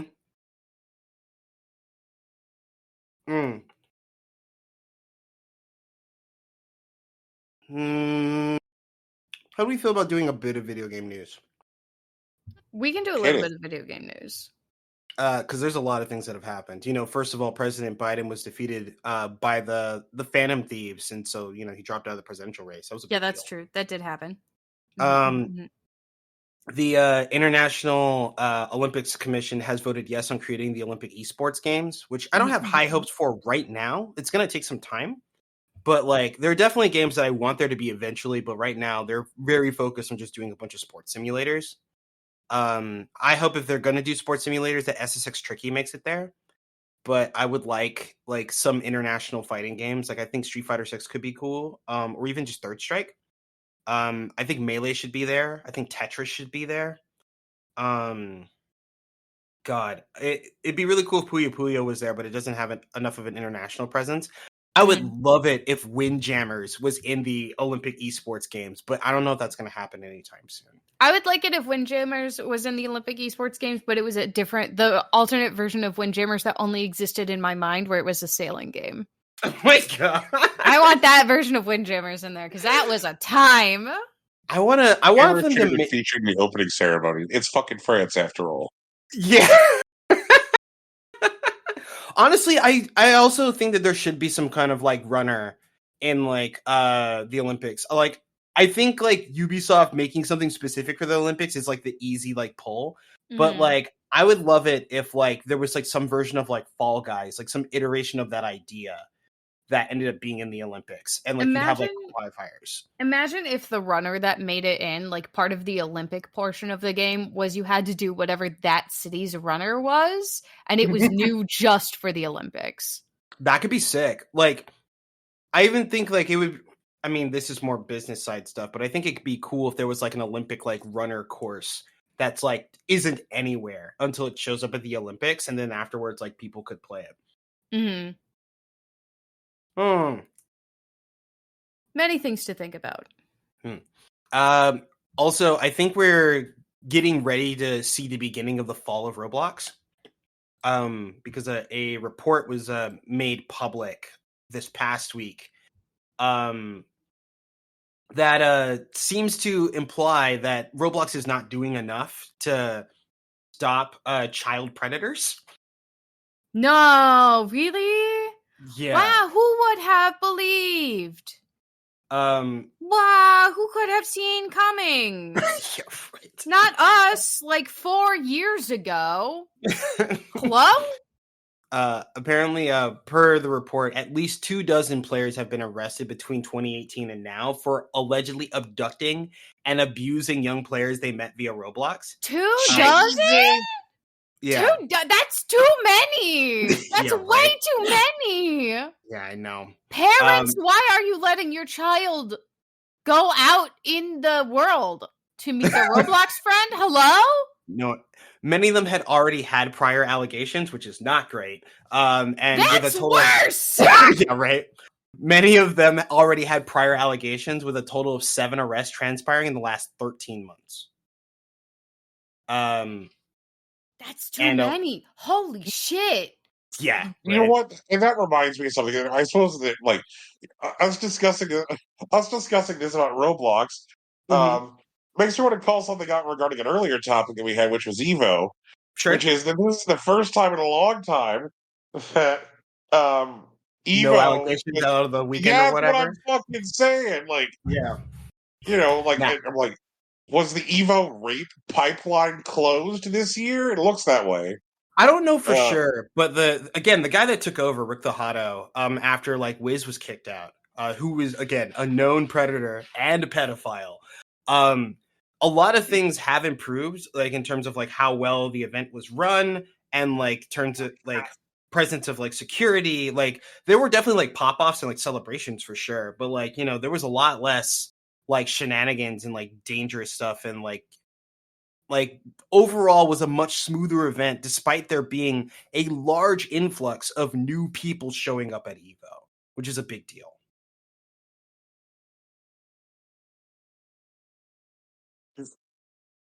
I'm glad.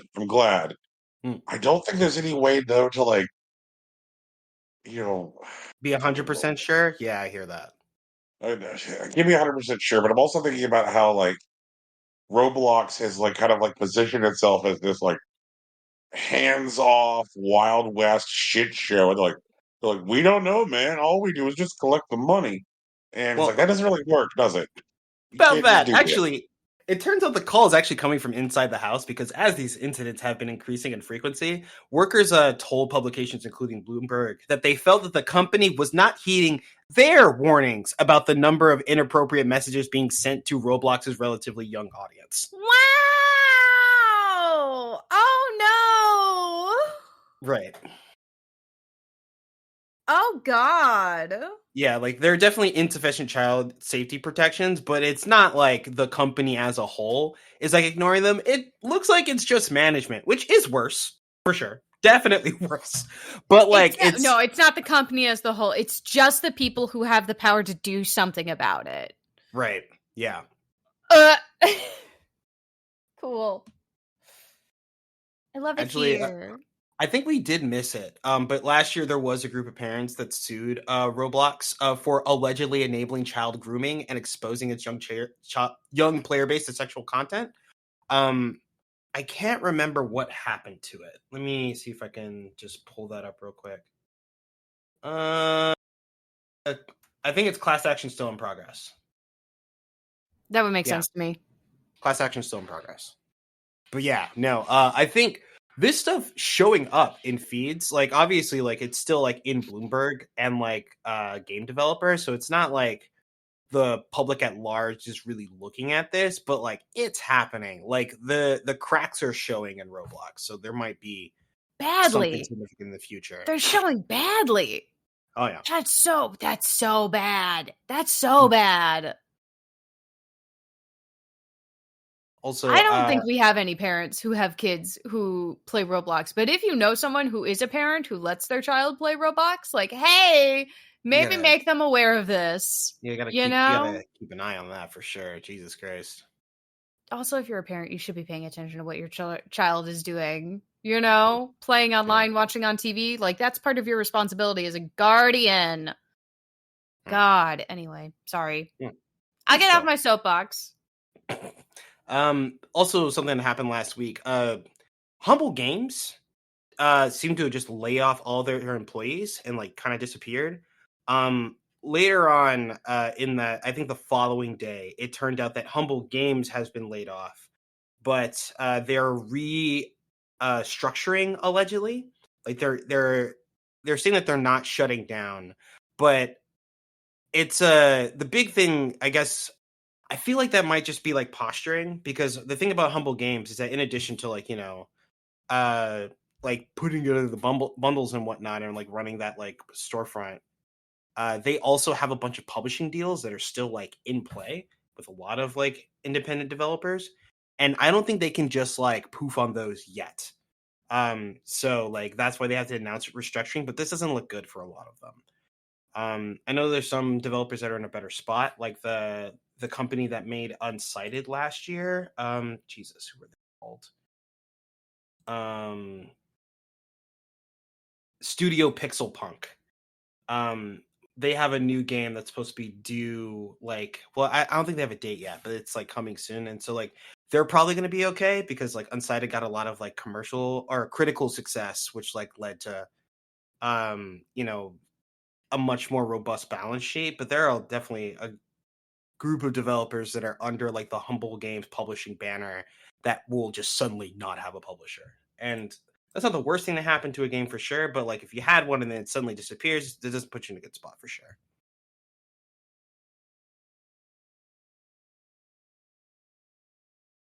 Also, as of recording, but unfortunately, this is going to come out after it's already happened. Microsoft has closed down the Xbox 360 store. Oh, right. Shutting off the servers. GG's. No more Xbox 360 support. Mm-hmm.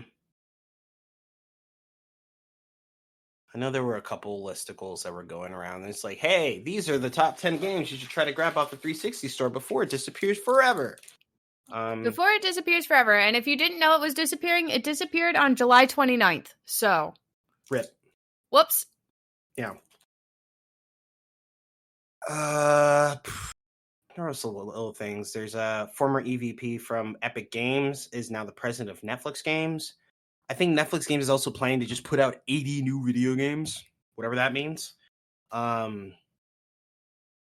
Google Play has introduced their own like subscription service that's supposed to function more like Game Pass. So I guess like people who are in the mobile space that didn't care too much about you know, Game Pass as it exists for Microsoft, you can just do it with Google Play. I don't know much about it. I can't recommend it at the moment because I don't really like these services, especially Speaking now. of Game Pass, Yeah, go ahead, Brian. Talk your shit, King. Mm-hmm. Microsoft introduced a new like predatory price structure, Mm-hmm.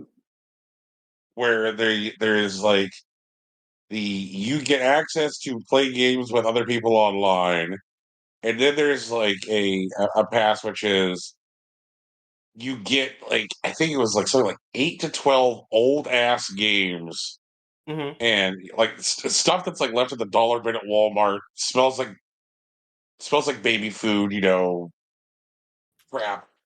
And then like if you actually want to enjoy the benefits which Game Pass currently looks like, you have to sign up for the new fuck you Diamond Gym tier.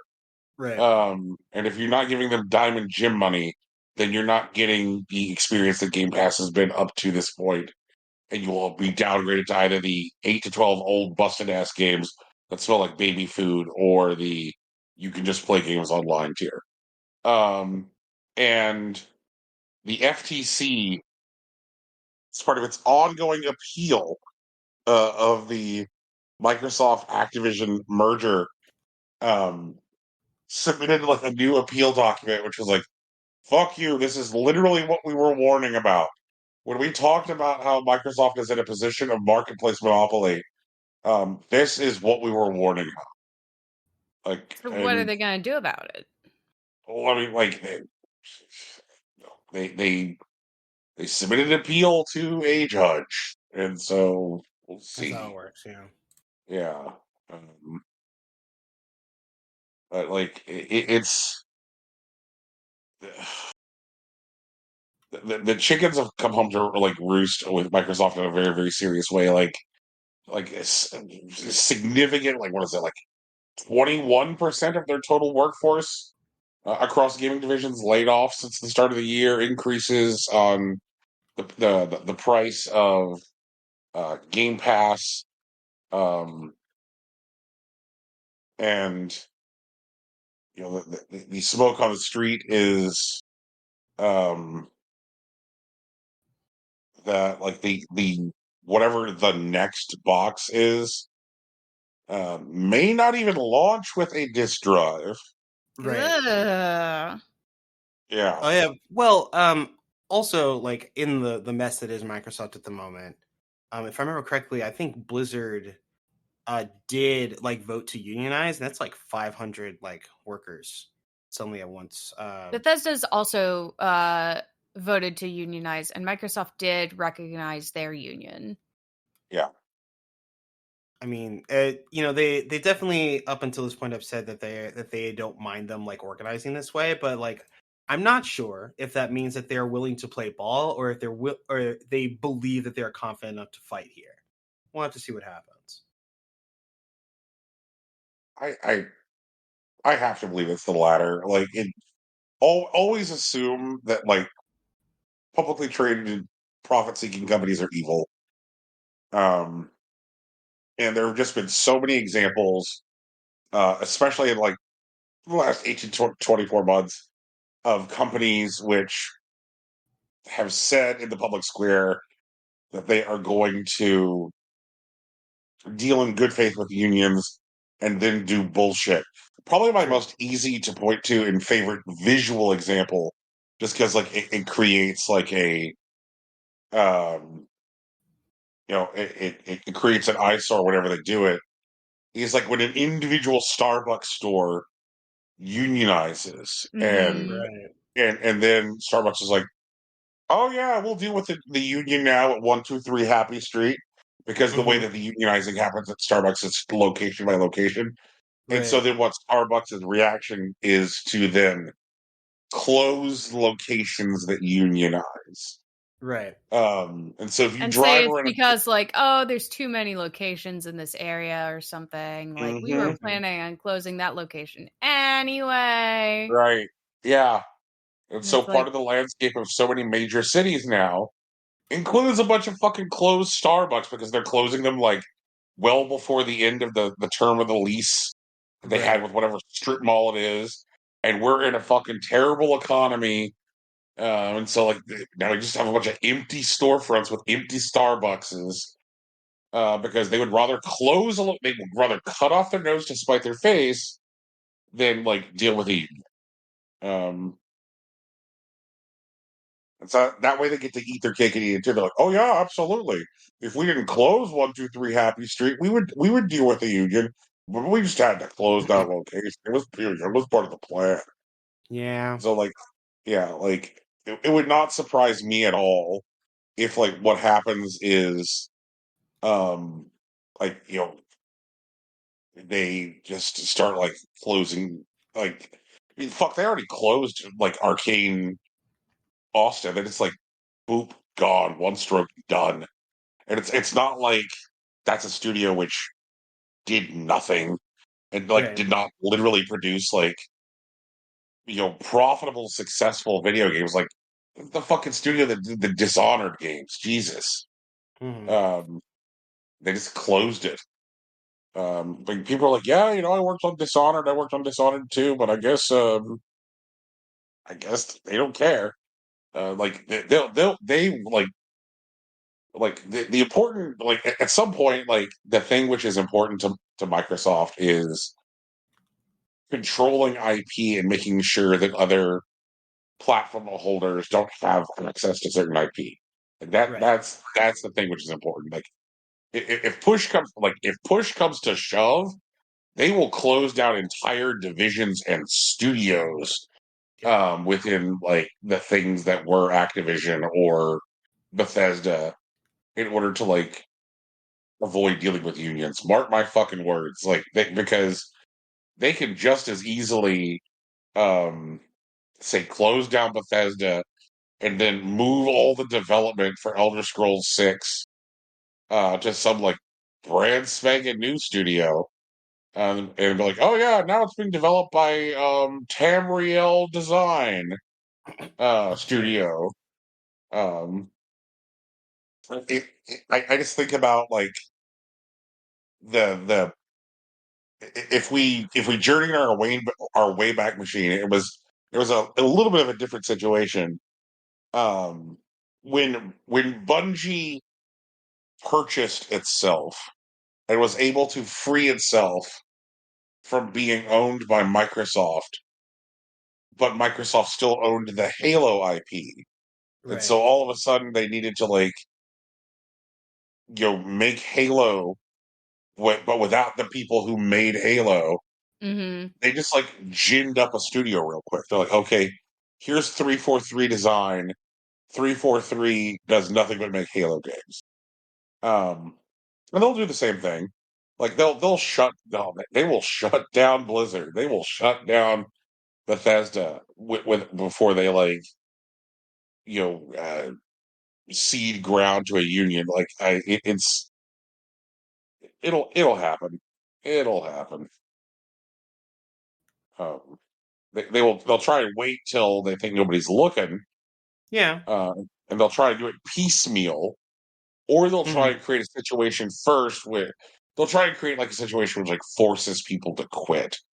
Right. Maybe like mandating like um, no at home days. You have to be in office 5 days a week, or um, they'll they will try and first like get people out the door voluntarily, so that way they don't have to create severance packages. Right. Mm-hmm. But after they after they create the like false at will severance, then they'll try to studio. Mm-hmm. Yeah.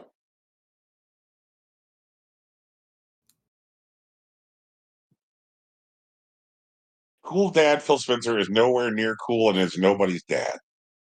GG's. Like, yeah, like he managed to through a series of soft cotton T-shirts and disarming smiles, just do absolutely terrible, poisonous things to the world of video games. I am personally ashamed by ever being charmed by the guy. Yeah, sometimes it happens. You live and learn. Ugh. I still think video games are going to be okay. I think they're going to be something else for sure. Like Microsoft very much doesn't want video games to be like a physical thing. They don't want people that they don't want really people to make new IP. They want people to keep buying the old ones because they're the things that people remember. But the world's not really shaped like that, and if it's gonna change, it's gonna change, and not even Microsoft, who has more money than God, can change that. I think this is going to hurt a lot of people, which really sucks. And I'm not sure how much we can do about that directly. But I mean, as long as there's people making video games and people playing them, I think we'll be okay.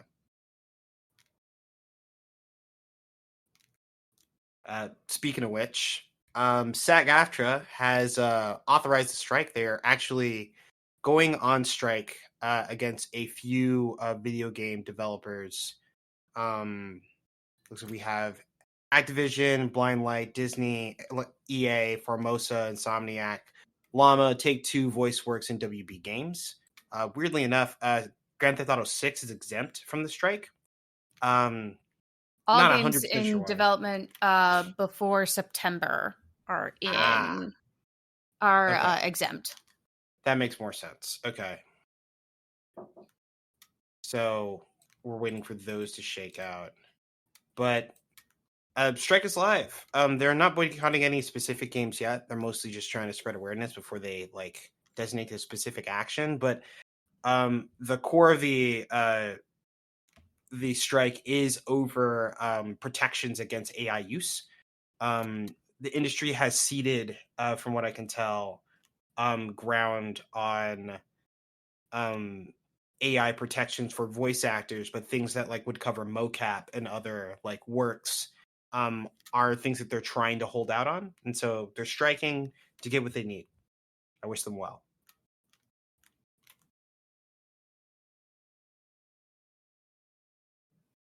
I believe in them. It doesn't take much for video game development to get super far behind. True. So a delay in voice acting would certainly do it.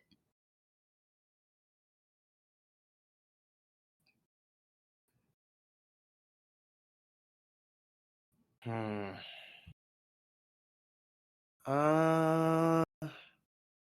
to check. Oh, Brian, you probably already know about this. But Michael Bay has been brought on to create a Skibbity Toilet cinematic universe. No. So we'll see how that goes.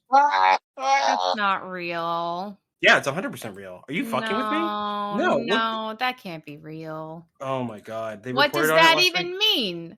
Skibbity Toilet is definitely like a YouTube series that exists. You can watch it if you want to. And someone wants to turn that into movies, and they hired Michael Bay to see how that will work. I think we do have a quote in here. Where is it? Yeah, it's this one. We are absolutely in talks right now, both on the television side and earliest conversations right now on the film side. Goodman told Variety. Gerasimov, who I believe is the creator of the film of the YouTube videos, Alexei Gerasimov, is building something that could be the next Transformers or could be a Marvel universe. End quote. Do we remember when The Annoying Orange got a movie? I remember that, yeah. Okay, I just want to make sure we are aware that that was a thing that happened and how well that went. Oh, I don't think this is going to go well. Exactly. That's why I'm like, why are we doing this again? Oh, because they, with they got something to that doesn't work as like a movie or whatever, I don't know. I feel like they should take the shot, right? Because like worst case scenario, at least for them, I guess our worst case scenario is a little different, but worst case scenario for them is that they try this, they lose a shit ton of money, and they try it again another 10 years. But like a bunch of people get paid to make the Skibbity Toilet movie, and that's fine with me. I'm okay with that. I guess another bad scenario is that this really works, that there is a bunch of people who are waiting for a Skibbity Toilet TV show / cinematic universe, and it becomes their favorite thing. And honestly, good for them, I guess. I mean, I'm not gonna watch it. I think unless like it turns out to be important, but as far as I can tell, it doesn't seem to be. It just seems like a thing that's happening. Yeah, it sure The does thing, feel like a thing that's happening. and the main thing I was worried about was like, oh no, um, is Bay just like in taking part of these talks, as a producer because he does have his Platinum Dunes production company, For or sure. is this like are they wooing Michael Bay director? And the Mhm. answer is no. They are looking for like Michael Bay producer because I Okay. was like, man, I don't like it would really fucking suck if like Michael Bay was I'm not working on anything right now of my own because I've got to direct the fucking Skibbity Toilet movie. Yeah, Um, that's fair. yeah, which does not look like that's the case. Like so, Uh, yeah, and actually, my bad. I should mention here. Goodman and Michael Bay's independent studio Invisible Narratives is working with the creator Gerasimov on a line of physical merchandise and toys based on Skibbity Toilet. At the time, nobody knew that there were more to the deal beyond some toys and collectibles, but Goodman told Variety that Bay is working closely with the creator on the franchise's future. Direct quote. Oh, God. Oh, God. No, thanks. Yeah, that's fair. No, thank think- you. I think those were the stories that I pulled out before.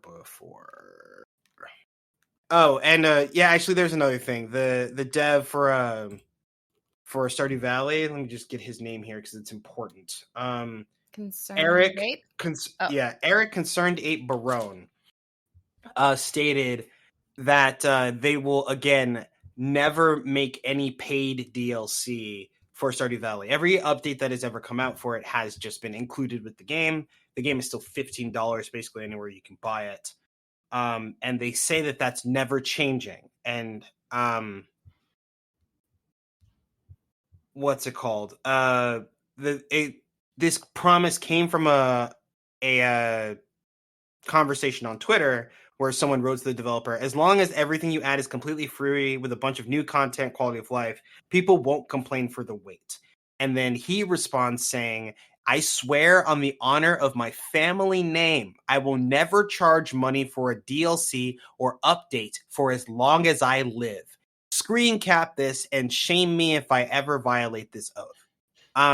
I believe in the internet to be able to do that, but also if he charges for DLC someday, that's just what it's going to be. But he said it, and now you all heard it. That's what happened. Mm-hmm. that reminds me. There was big haps Mm-hmm. in the world of No Man's Sky. Oh, word. Oh, Okay. yeah? Um, Essentially, an event happened in universe, Mm-hmm. which caused the entire universe to reset. Okay. Um, Oh? um, so once again, like, and this is a reminder because this is one of those things that like it is kind of like hard to uh, really grapple with when you hear it. Like, um, No Man's Sky is fucking big. It's because of the way it's built. Like it has 7.8 billion planets in it. For sure. Let's go. Yeah, and it's such a hard number to hear that, like, unless you deliberately keep to like heavily trafficked channels intentionally and be like, oh, I'm going to like go to this like populated space station or this world where like players hang out. Like you could conceivably spend your entire time in No Man's Sky like hardly ever seeing a person or never seeing a person if you just specifically chart out planets which have never been visited by human players. Right. And the reason for this like universal reset um, is that they have now added things that didn't previously exist in the worlds, Okay. like wind. Oh, Sure. okay. Yeah, that makes Yeah, sense. yeah, like and so like wind will impact like say the way your fucking vessel like you there might be a planet which is more difficult to land on because of how turbulent the winds are on the planet and such. Um, Also, the tides on land masses will now be controlled by whether or not there is a moon orbiting the body. Um, so yeah, tides are going to work like tides now. In Amazing. in No Man's Sky, planets will, depending on the proximity to the sun that they orbit, and based on difference from the distance from the equator, various regions on planets will now have seasons. Okay. Um, yeah, just like yeah, fuck it, we're just gonna roll this out. Um, and they're like also introducing like a new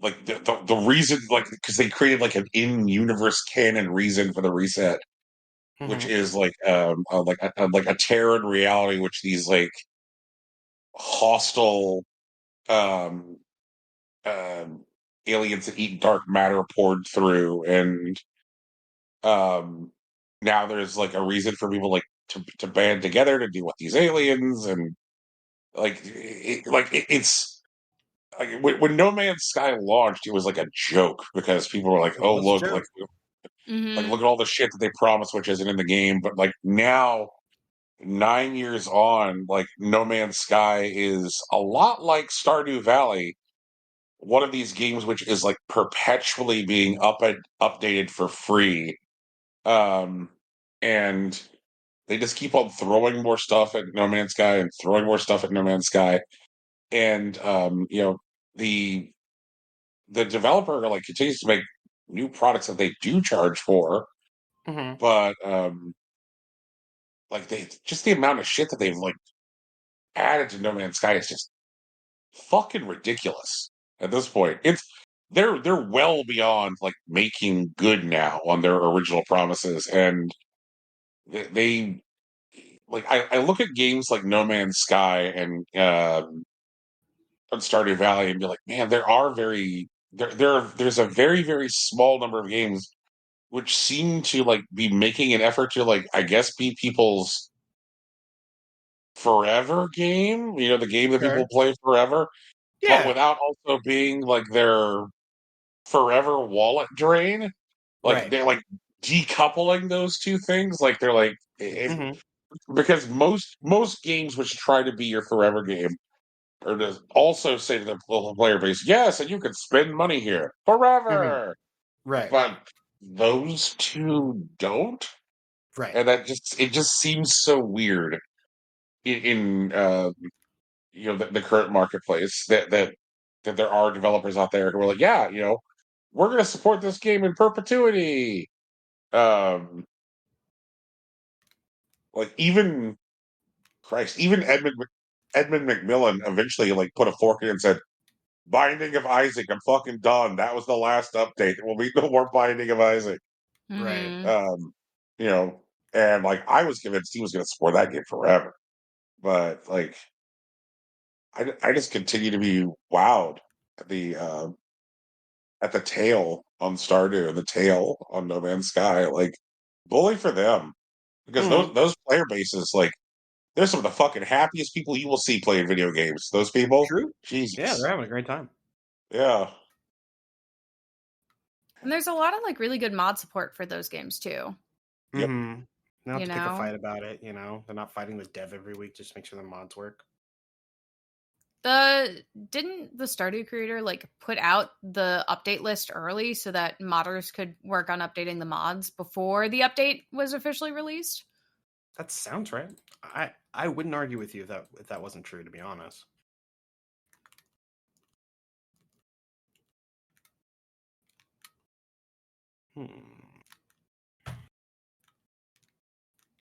But yeah, no, Concerned Data is good people. Like, I don't have a problem with the dude. He seems to be like a stand-up guy.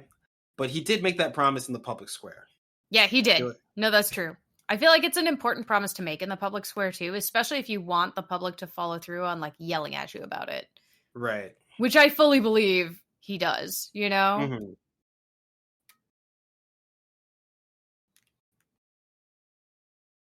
Feel like that kind of long tail on support for a game is a great way to get people to buy whatever your new game is.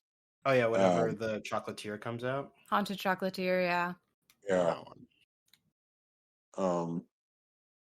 Because worst case scenario, you'll have people who are like, yeah, you know what, I'm gonna buy it. Like, I'm not sure when I'll play it because I'm busy with Stardew, but like like there's gonna be some segment of sales for both of these developers' new games, which are people who are buying out of like a sense of like um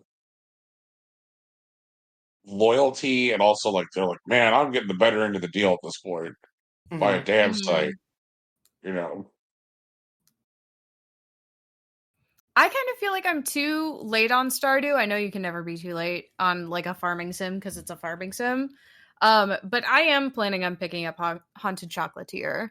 For sure. But also, Tegan, I feel like I should remind you, I am playing Slay the Spire like all the time. No, I know. I know you're playing Slay. Yeah. I picked up like what, a month ago? Right, yeah.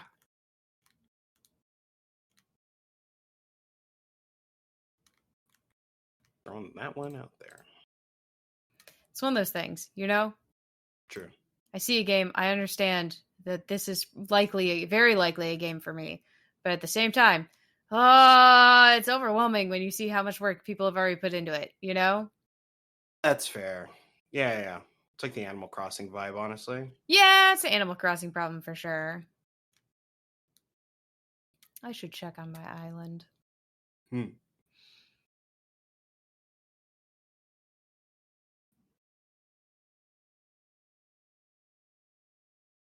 Oh. Well, Ramblers, is this a show? Is this a show? I mean, it seems like it. That sounds fine. All right. I'm okay with that. Rocky, take us home. Okay, right. Hey, everybody. This has been the Impossible Quench podcast. We do these every once in a while. We're getting back into a 2-week schedule. We'll see how that feels. We'll let you know if anything changes. Once again, we got to thank the people that make this show possible. Shout out to Big Sach for making this music at the beginning and end of the show. You can find his work at betweenrooms.bandcamp.com. He's also on SoundCloud, soundcloud.com/Big Sach NJ. We also have to thank Laura Moran, who made our logo a long time ago, honestly, and is still way too good for us. But you can find her on the artist formerly known as Twitter and Blue Sky. They should be both Laura Moran, and she is also on Patreon at Laura Moran, so you can check out her stuff because her stuff is great. We are also on social media. You can find us wherever people are found. I'm on Instagram and Facebook. Tegan's on Tumblr. Brian is on the artist formerly known as Twitter and Blue Sky. We have a Patreon, but that's all kind of in limbo right now. We got to figure out what we're really giving to people before we start it up again. We have a Discord. We stream some days during the week. I am probably not going to stream until Saturday because I am going to be neck deep in Raid, and I'm not streaming that. There's just no way. Understandable. But Tegan might be around, and there's always more Splatoon on Saturdays. Splatoon will still be happening. Like True. that's a guaranteed. Death Taxes Splatoon. Yeah. And we do anime on Sundays if you want to come through for that. It's in the Discord. It's like, I think we start like 3 Pacific, 6 Eastern, and we kind of just go until we run out of the stuff that we watch weekly. And apparently there's a lot, and there's more that's showing up. I think we have a show that's popping up in August. It's like August, yeah. The vampire babysitter show. Yep. So we got to see what that's about. And geez, what else is there? Is there something else that I'm forgetting to say? Brian, Tegan, am I forgetting anything? No, I think that's everything. You got us, man. You got us. I think then it's That's Us, That's the Show. Oh, yeah. What she said. I guess we'll... Bye!